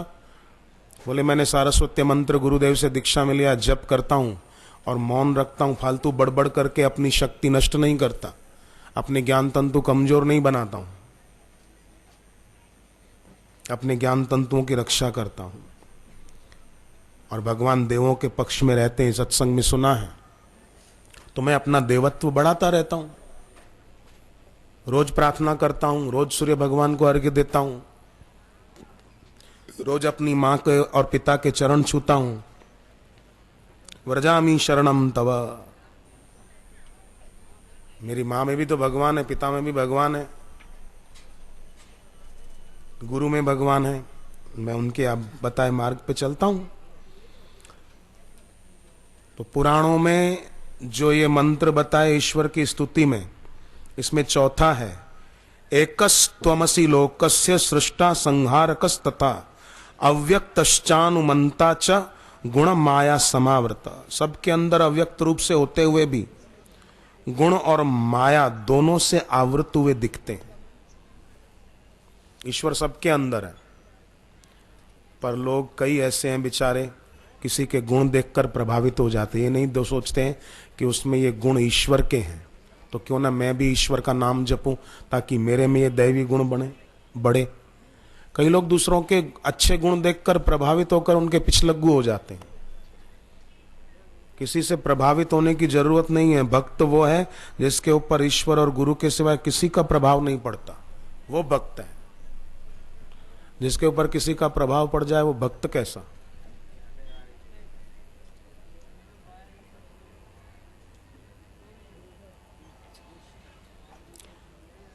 मुंबई से एक बहुत संपन्न महिला, जिसका विदेशों में खूब व्यापार है, उनके पति का खूब, वो अहमदाबाद आश्रम में आई तो बोले बहुत बड़ा कारोबार है, आत्मसुधा उनका नाम है। तो बोले कुछ बड़े लोग जो मेरे संपर्क में, वो कहते हैं देखो टीवी पर आपके गुरुजी के लिए इतना बोलते हैं, फिर भी आप आश्रम में क्यों जाते हो। तो बोले मैंने उनको जवाब दिया कि कोई कुछ भी बोलता रहे, पर मुझे मेरे गुरुजी के चरणों में बैठने से क्या अनुभव हुआ वो मैं जानती हूं। कौवा क्या जानेगा कि भंवरे को कमल के फूल पर बैठने से क्या मिलता है।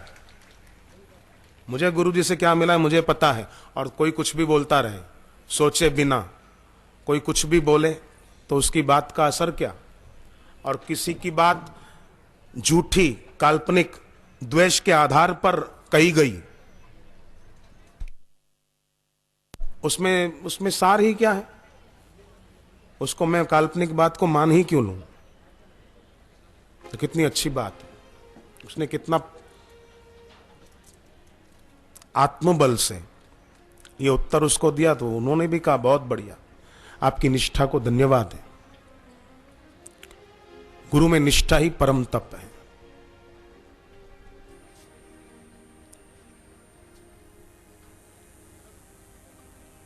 तो गुण और माया दोनों से आवृत हुए दिखते हैं। तभी तो इस सत्य को न जानने के कारण या उसमें स्थिति न होने के कारण किसी को देखकर आकर्षित हो जाते हैं, इंप्रेस हो जाते हैं कि इससे मेरा परिचय, इससे मेरी दोस्ती हो, इससे मेरी बात हो। प्रभावित हो गए ना, प्रभावित हो गए इसीलिए कि जो है उस पर नजर नहीं, जो नहीं है उसी पर नजर है। रूप किसी का एक जैसा नहीं रहता, समय बीतता जाता है। बचपन में जैसे दिखते थे ऐसा चेहरा जवानी में नहीं रहता। जवानी में जैसा चेहरा होता है ऐसा 40-50 साल की उम्र में वैसा नहीं रहता। 50 साल की उम्र जैसा दिखता है ऐसा 70 साल की उम्र में नहीं रहता। पर उधर परिवर्तन पर नजर नहीं, इसीलिए परिवर्तनशील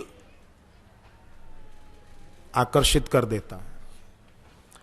तो गुण और माया दोनों से आवृत हुए दिखते हो प्रभु, हम आपको पहचान गए, क्योंकि अद्वैत में टिके हुए गुरु हमको मिल गए।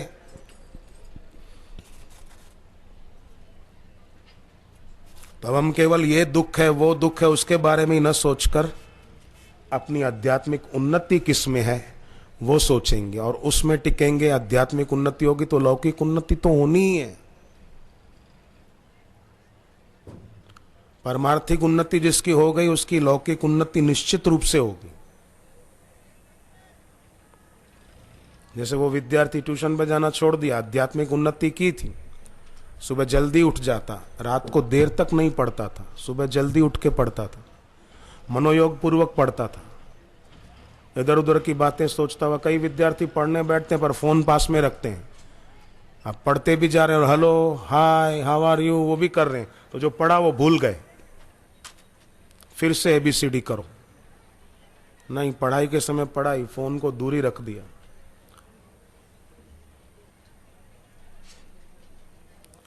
फोन रखते हैं, मौन नहीं रखते। फोन रखने की मना नहीं पर मौन भी रखना चाहिए, चुप रहे और शांत बैठ के अपने आराध्य का सुमिरन किया तो थोड़ी देर भी पढ़ेंगे जल्दी याद रह जाए। कई विद्यार्थी 3-3, 4-4 घंटे पढ़ते रहते हैं, फिर भी रिजल्ट में कोई ठिकाना नहीं होता। कई विद्यार्थी 1-1.5 घंटा पढ़े, रिजल्ट बढ़िया होता है। क्यों? योग पूर्वक पढ़ते हैं, इधर उधर की बातें नहीं सोचते। सारस्वत मंत्र लेकर जप किया, सत्संग की पुस्तकें पढ़ी, पुरुषार्थ परमदेव, बाल संस्कार, दिव्य प्रेरणा प्रकाश, मन को सीख, जीवन विकास, ये कुछ पुस्तकें अगर हर विद्यार्थी पढ़े, साहित्य स्टॉल पे मिलेगी, हर विद्यार्थी पढ़ेगा ना अगर, तो वो उन बातों का ध्यान रखेगा जिनसे हमारी शक्ति नष्ट होती है और वो बातें करने से बचेगा, वो काम करने से बचेगा। और जो करने से हमारी जीवनी शक्ति मजबूत होती है वो उपाय पढ़कर, जीवन विकास पुस्तक तो सबको पढ़नी चाहिए। किन कारणों से हमारी प्राण शक्ति नष्ट होती है और याद शक्ति कमजोर हो जाती है, वो कारण जान लेंगे तो उससे बचेंगे। तो ये सत्संग की पुस्तकें जिनके घर भी ना हो वो जरूर सत्संग के बाद लेते हुए जाएं। सत्संग की पुस्तकें पढ़ने से जितना लाभ होता है वो और किसी उपाय से नहीं होता है। तो पुरुष सूक्त में आगे प्रार्थना की गई, संसार सागरम घोरम अनंतम क्लेश भाजनम त्वामेव शरणम प्राप्य निस्तरंती मनीषिण। इस संसार सागर में अनंत क्लेश है, कभी कोई कष्ट, कभी कोई कष्ट, कभी बीमारी का, कभी पैसों का, कभी नौकरी धंधे का, कभी सामाजिक, कभी कौटुंबिक, ये क्लेश बहुत है। हे भगवान, त्वामेव शरणम प्राप्य, आपकी शरण अगर हम ग्रहण करते हैं तो निस्तरंती मनीषिणः, वे बुद्धिमान कष्टों से, दुखों से पार हो जाते हैं। मनीषिण कितना सुंदर शब्द है, गीता में भी है, पावनाणी मनीषिणाम। मनीषी लोग 3 काम कभी भी नहीं छोड़ते। मनीषी मीन्स बुद्धिमान, समझदार आदमी। कौन कौन से 3 काम नहीं छोड़ते? यज्ञो दानम तपश्चैव, यज्ञ, दान और तपस्या। दान माने ऐसा नहीं कि खाली पैसे का दान, दान माने जहां जहां मन की आसक्ति है, फंसा हुआ है मन, उसका त्याग, जिससे मेरा वर्तमान और भविष्य बिगड़े, मुझे ऐसी आसक्ति रखनी नहीं है। मुझे मेरे गुरुदेव के चरणों में प्रीति बढ़ानी है। भागवत में जैसे कपिल भगवान ने माता देवहूति को कहा कि संसार की आसक्ति दुखदाई है, पर सदगुरु के चरण की आसक्ति वो दुखों से छुड़ाने वाली है। स एव साधु सुकृतो मुक्ति द्वार उपावर्तम, सब झंझटों से मुक्ति मिल जाए। मुंबई में एक भाई मिले, 2,500 रुपये महीने की नौकरी करते थे पहले, दीक्षा गुरुदेव से लेके जब तक अच्छी तरह से करते थे, अभी 6 दुकानें। तो यज्ञ न छोड़े, यज्ञ मतलब जप न छोड़े। दीक्षा ली है तो बहुत अच्छा, जप करें, और न ली हो तो दीक्षा लेकर के जप करें।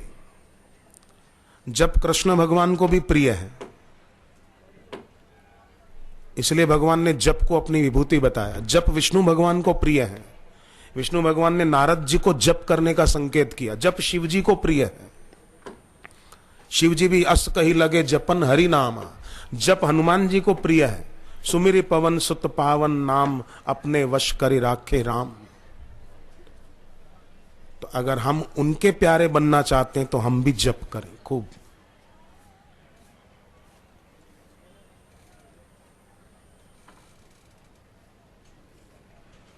माला के द्वारा जप किया, तो निस्तरंती मनीषिण, ऐसे मनीषी लोग निश्चित रूप से तर जाते हैं दुखों से, समस्याओं से।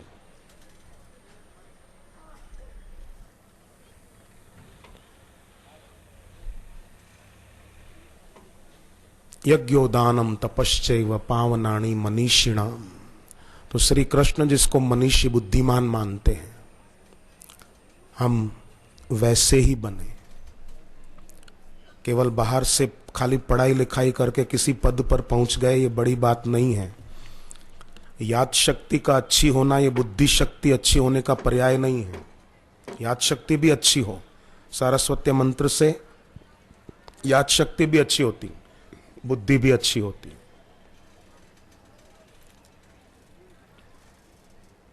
संत मिलन को जाइए, पत्रिका जिनको न मिली हो, विद्यार्थियों में भी और बड़ों में भी जिनको न मिली हो, हाथ ऊपर करना सेवाधारी। तो बैठकर होठ बंद रखते हुए मन में ओम ह्रीं नमः, ओम ह्रीं नमः, ओम ह्रीं नमः।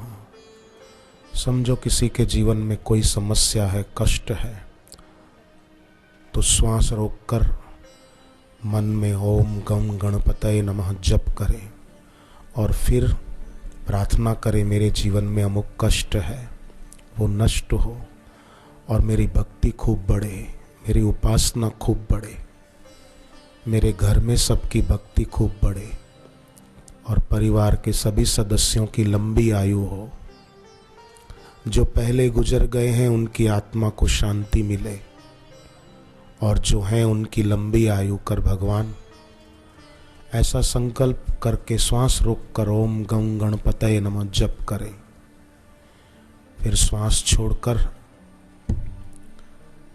स्वाभाविक रूप से श्वास चलता रहे और मन में अथवा होठों में ओम ह्रीं नमः, ओम ह्रीं नमः, ओम ह्रीं नमः।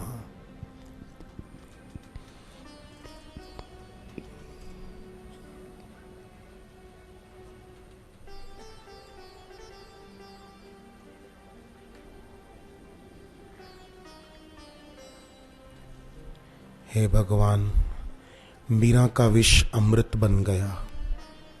प्रहलाद को उसके बाप ने जलाकर मार डालना चाहा पर आपने रक्षा कर दी। पांडवों को जलाकर मारने का षड्यंत्र दुर्योधन शाकुनी ने किया, परंतु हे प्रभु आपने विदुर जी को प्रेरणा दी और विदुर जी ने पांडवों को लाक्षागृह से बच निकलने को प्रेरित किया। हे भगवान, हमें भी प्रेरणा आपने ही दी सत्संग में आने की, नहीं तो ऐसे घोर कलिकाल में हम सत्संग में कैसे आ पाते। आप चाहते हो भगवान कि हमारा दुख नष्ट हो जाए। जैसे माता पिता नहीं चाहते कि मेरा बेटा बेटी दुखी रहे, माता पिता नहीं चाहते कि मेरा बेटा या बेटी परीक्षा में फेल हो जाए, ऐसे ही है सबकी माँ, हे सबके पिता, हे गुरुदेव, आप भी नहीं चाहते कि हम दुखी रहें, अशांत रहें या रोगी रहें। आप चाहते हैं कि हमारे दुख नष्ट हों, हमारे भीतर शांति बनी रहे, ईश्वरीय शांति, और हम शरीर से भी स्वस्थ रहें और वैसे भी स्व में स्थित रहें।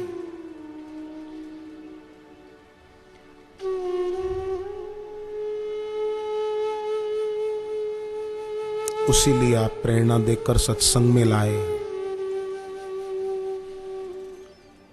सत्संग में हम जो सुनेंगे गुरुदेव के मुख से, वैसा ही अपना जीवन बनाएंगे।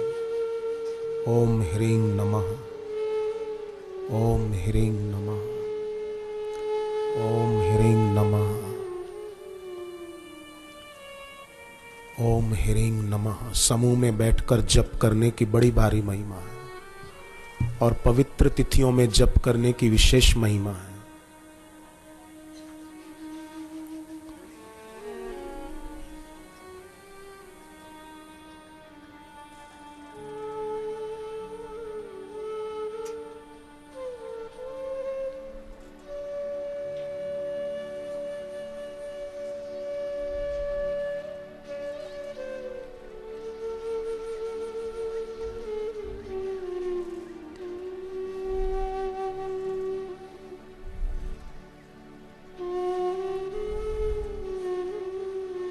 सेवाधारी भाइयों के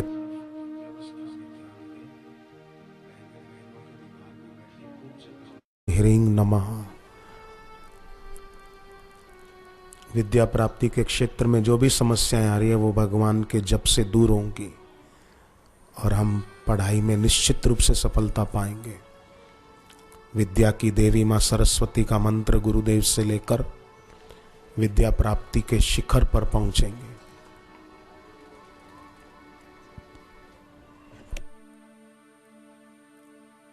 भगवान देवों के पक्ष में रहते हैं और ये देवत्व है कि सत्संग में शांति पूर्वक बैठना।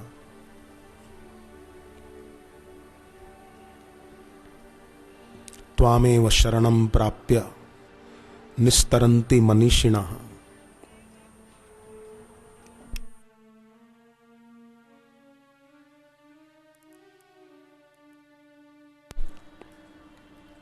पुरुष सूक्त की शुरुआत ही ह्रीं बीज मंत्र से होती है। ह्रीं जितं ते पुंडरीकाक्षं नमस्ते विश्व भावनः नमस्तेस्तु ऋषिकेश महापुरुष पूर्वज। ओम ह्रीं नमः।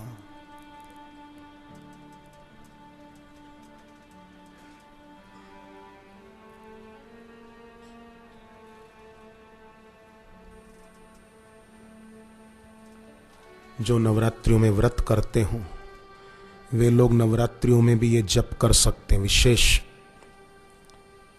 नवरात्रियों में व्रत करके जप करने वालों को इसका विशेष फायदा हो सकता है।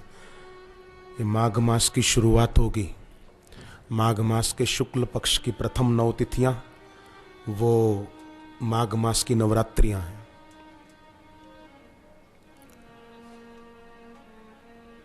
उन माघ मास की नवरात्रियों में भी जप करने से विशेष फायदा होता है। ओम ह्रीं नमः। जिनके जीवन में कोई कष्ट हो तो जरूर करें। बाहर के दूसरे सहारे छोड़कर ईश्वर के नाम का सहारा, गुरुदेव के ज्ञान का सहारा, गुरु मंत्र का सहारा, सच्चे सहारे यही हैं।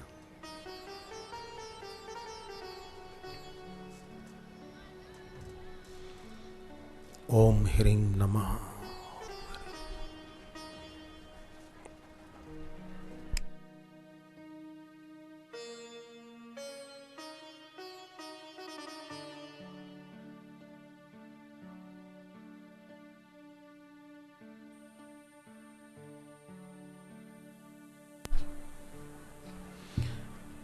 प्रहलाद को अग्नि में बिठाकर जला मारने का षड्यंत्र किया गया। भगवान दिखे तो नहीं बाहर से, पर फिर भी प्रहलाद जी की रक्षा कैसे हो गई। मीरा को जहर दिया गया प्याले में कि पिएगी तो मर जाएगी। भगवान बाहर से दिखे तो नहीं, पर जहर अमृत बन गया। इसलिए पुरुष सूक्त में आगे आता है, न ते रूपम न चाकारो नायुधानी न चास्पदम। न उसका कोई रूप दिखता है, न कोई आकार दिखता है, न कोई आयुध दिखते हैं। अम्बरीश राजा को मारने के लिए दुर्वासा ने कृत्या छोड़ी। भगवान विष्णु के हाथ नहीं दिखे, पर फिर भी कैसे शक्ति काम कर गई और अम्बरीश राजा की रक्षा हो गई।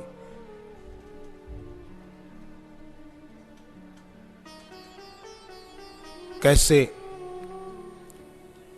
द्रौपदी की रक्षा करने को भगवान के हाथ तो नहीं दिखे थे, पर रक्षा कैसे हो गई थी। न ते रूपम न चाकारो नायुधानी न चास्पदम।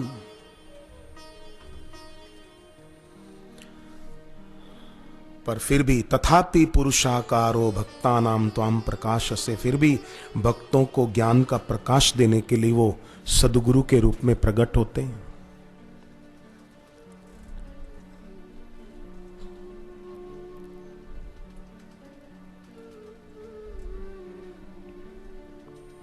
शांत, जितना व्यक्ति बाहर से शांत होगा, इंद्रियों की चंचलता नहीं होगी, उतना उसका मन भी स्थिर होगा, शांत होगा।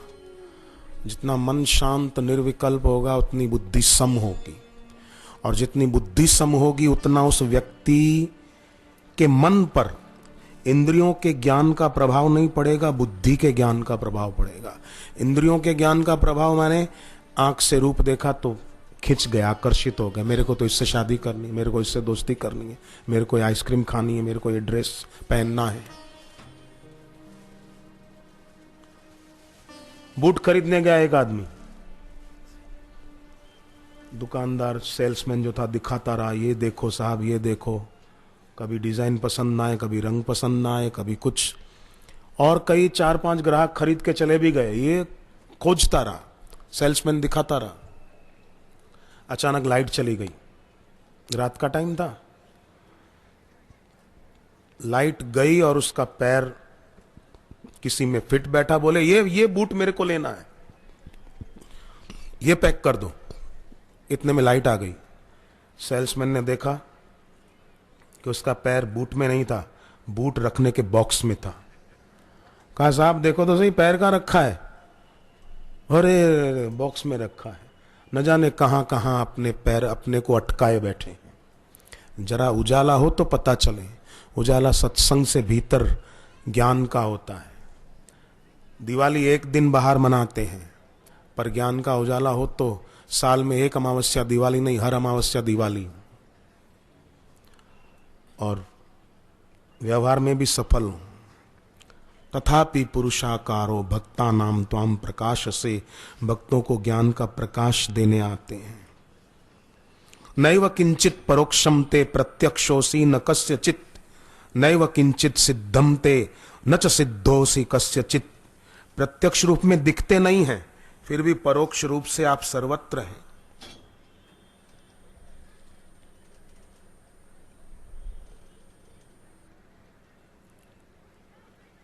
फरीदाबाद के एक भाई ने बताया कि राजा गार्डन दिल्ली में है ना, वहाँ आज से 8-10 साल पहले सत्संग था। शाम का सत्संग सुनने के बाद अभी बापूजी मंच पर ही थे, तो मैंने सोचा मैं घर निकल जाऊं। माने वो भाई ने कि घर निकल जाऊं, भीड़ बहुत है, जल्दी बस मिल जाएगी।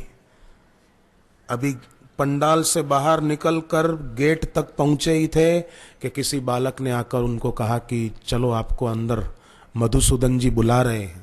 तो कौन मधुसूदन? तो मेरा कोई रिश्तेदार नहीं, मैं किसी मधुसूदन भाई के साथ नहीं आया। कौन मधुसूदन? बोले है अंदर पंडाल में आपको बुला रहे हैं। तो बोले चलो। बालक उनको लेकर अंदर आता है। अंदर पंडाल में जो ही वो भाई प्रविष्ट हुए, गुरुदेव ने आवाज दी जो जाए वहीं बैठ जाओ। वो बैठ गया और गुरुदेव बोले कि मंत्र सुनना ध्यान से और इसका जप करना, क्लेश नष्ट होंगे। वो तो बैठ गए कि बापूजी मंत्र बोल रहे हैं, भाई चुप होकर सुनो। बैठे तो सही, मंत्र सुना, फिर देखा वो बालक कहाँ गया जो मुझे लाया था कि मधुसूदन जी बुला रहे हैं। देखा आसपास कहीं उसका कोई अता पता ही नहीं।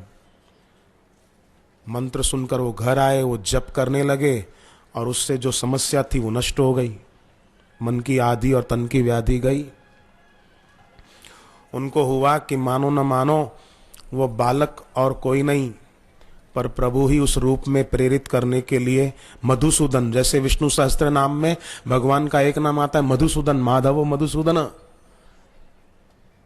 उन्होंने ही मुझे प्रेरित किया कि गुरु के मुख से मंत्र सुन के जाओ, जाते जाते ऐसे ही कोरे मत चले जाओ। मैंने वो मंत्र सुना और वो जप किया, उससे मेरा कष्ट नष्ट हो गया। तो वो ईश्वर पुरुष सूक्त कहता है नैव किंचित परोक्षम ते, प्रत्यक्ष रूप में दिखते नहीं फिर भी प्रत्यक्षोसी न कस्यचित, परोक्ष रूप से वो सर्वत्र है। और जगत की कोई भी बात, किसी भी व्यक्ति की कोई समस्या, कोई दुख उस ईश्वर से छुपा नहीं है। किसी का भी दुख, किसी की भी समस्या ईश्वर से छुपी नहीं है। फिर भी जो व्यक्ति विनम्र होता है, युधिष्ठिर, अर्जुन, मीरा, द्रौपदी आदि की तरह, उस पर भगवान की और गुरु की कृपा बरस जाती है। तो नैव किंचित सिद्धमते न च सिद्धोसी कस्यचित, उसका ऐसा कोई कार्य नहीं जो सिद्ध न हो, उसके सब कार्य सिद्ध होंगे।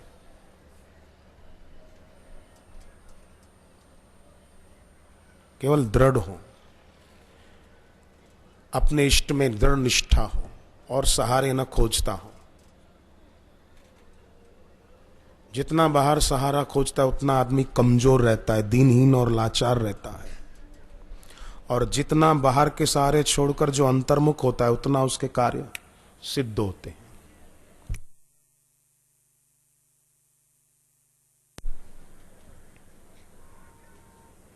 एक साधे सब सदे, सब साधे सब जाए, कबीर जी ने कहा।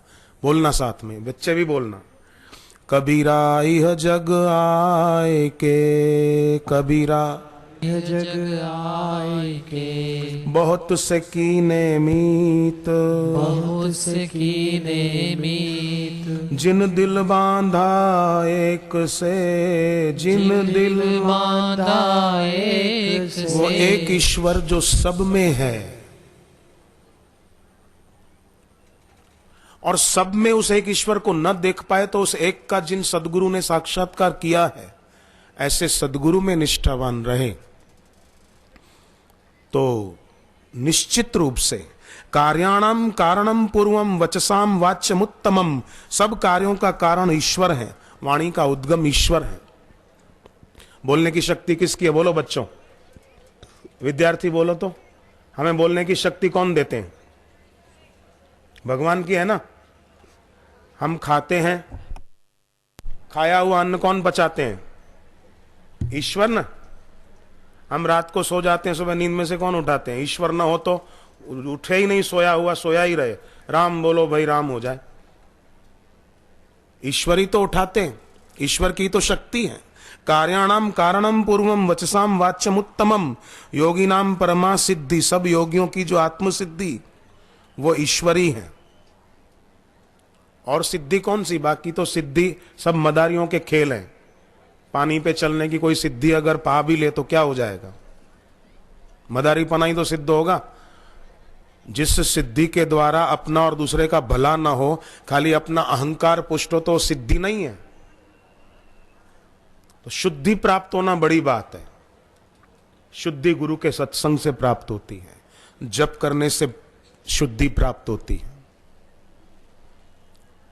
मंगल फैलाए तेरा नाम हरि, तेरे नाम में आनंद आ जाए। अमंगल जीवन से जो दूर करना चाहता है वो मंगल भवन अमंगल हारी ईश्वर का नाम जपने का नियम बना ले। चाहे छोटे हो उम्र में, चाहे बड़े हो, नियम बना ले कि मुझे जप करना है। मंगल फैलाए तेरा नाम हरि, तेरे नाम में आनंद आ जाए।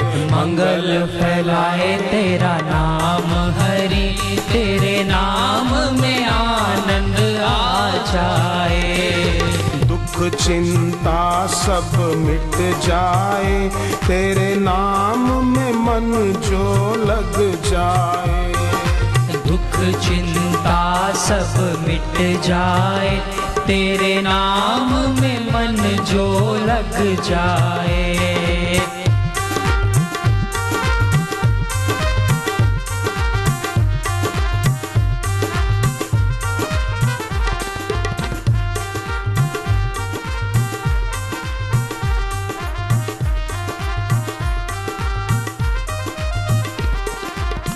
हरे राम राम राम हरे हरे, हरे राम राम राम हरे हरे, हरे कृष्णा कृष्णा कृष्णा हरे हरे, हरे कृष्णा कृष्णा कृष्णा हरे हरे। हरे राम राम राम हरे हरे, हरे राम राम हरे हरे। हरे कृष्णा कृष्णा कृष्णा हरे हरे, हरे कृष्णा कृष्णा कृष्णा हरे हरे।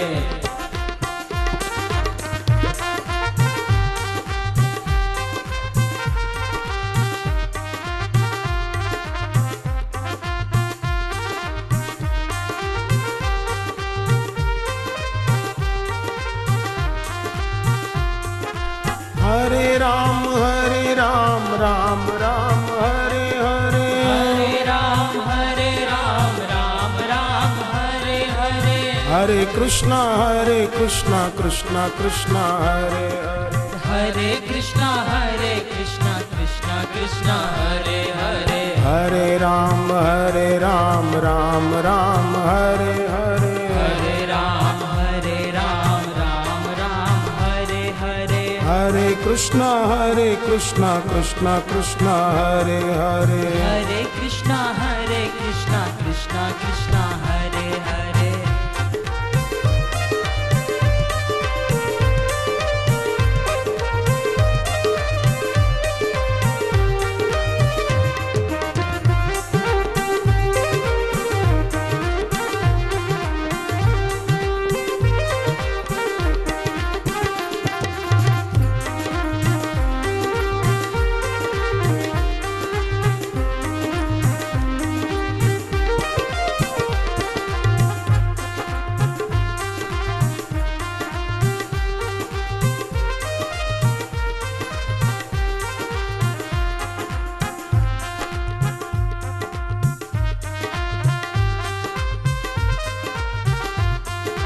निर्मलता हरि नाम से मिलती निर्मलता हरि नाम से मिलती जप से भाग्य की रेखा बदलती जप से भाग्य की रेखा बदलती जप से भाग्य की रेखा बदलती जप से भाग्य की रेखा बदलती उसका जीवन धन्य है होता उसका जीवन धन्य है होता गुरु दीक्षा जिसे मिल जाए हरि नाम में आ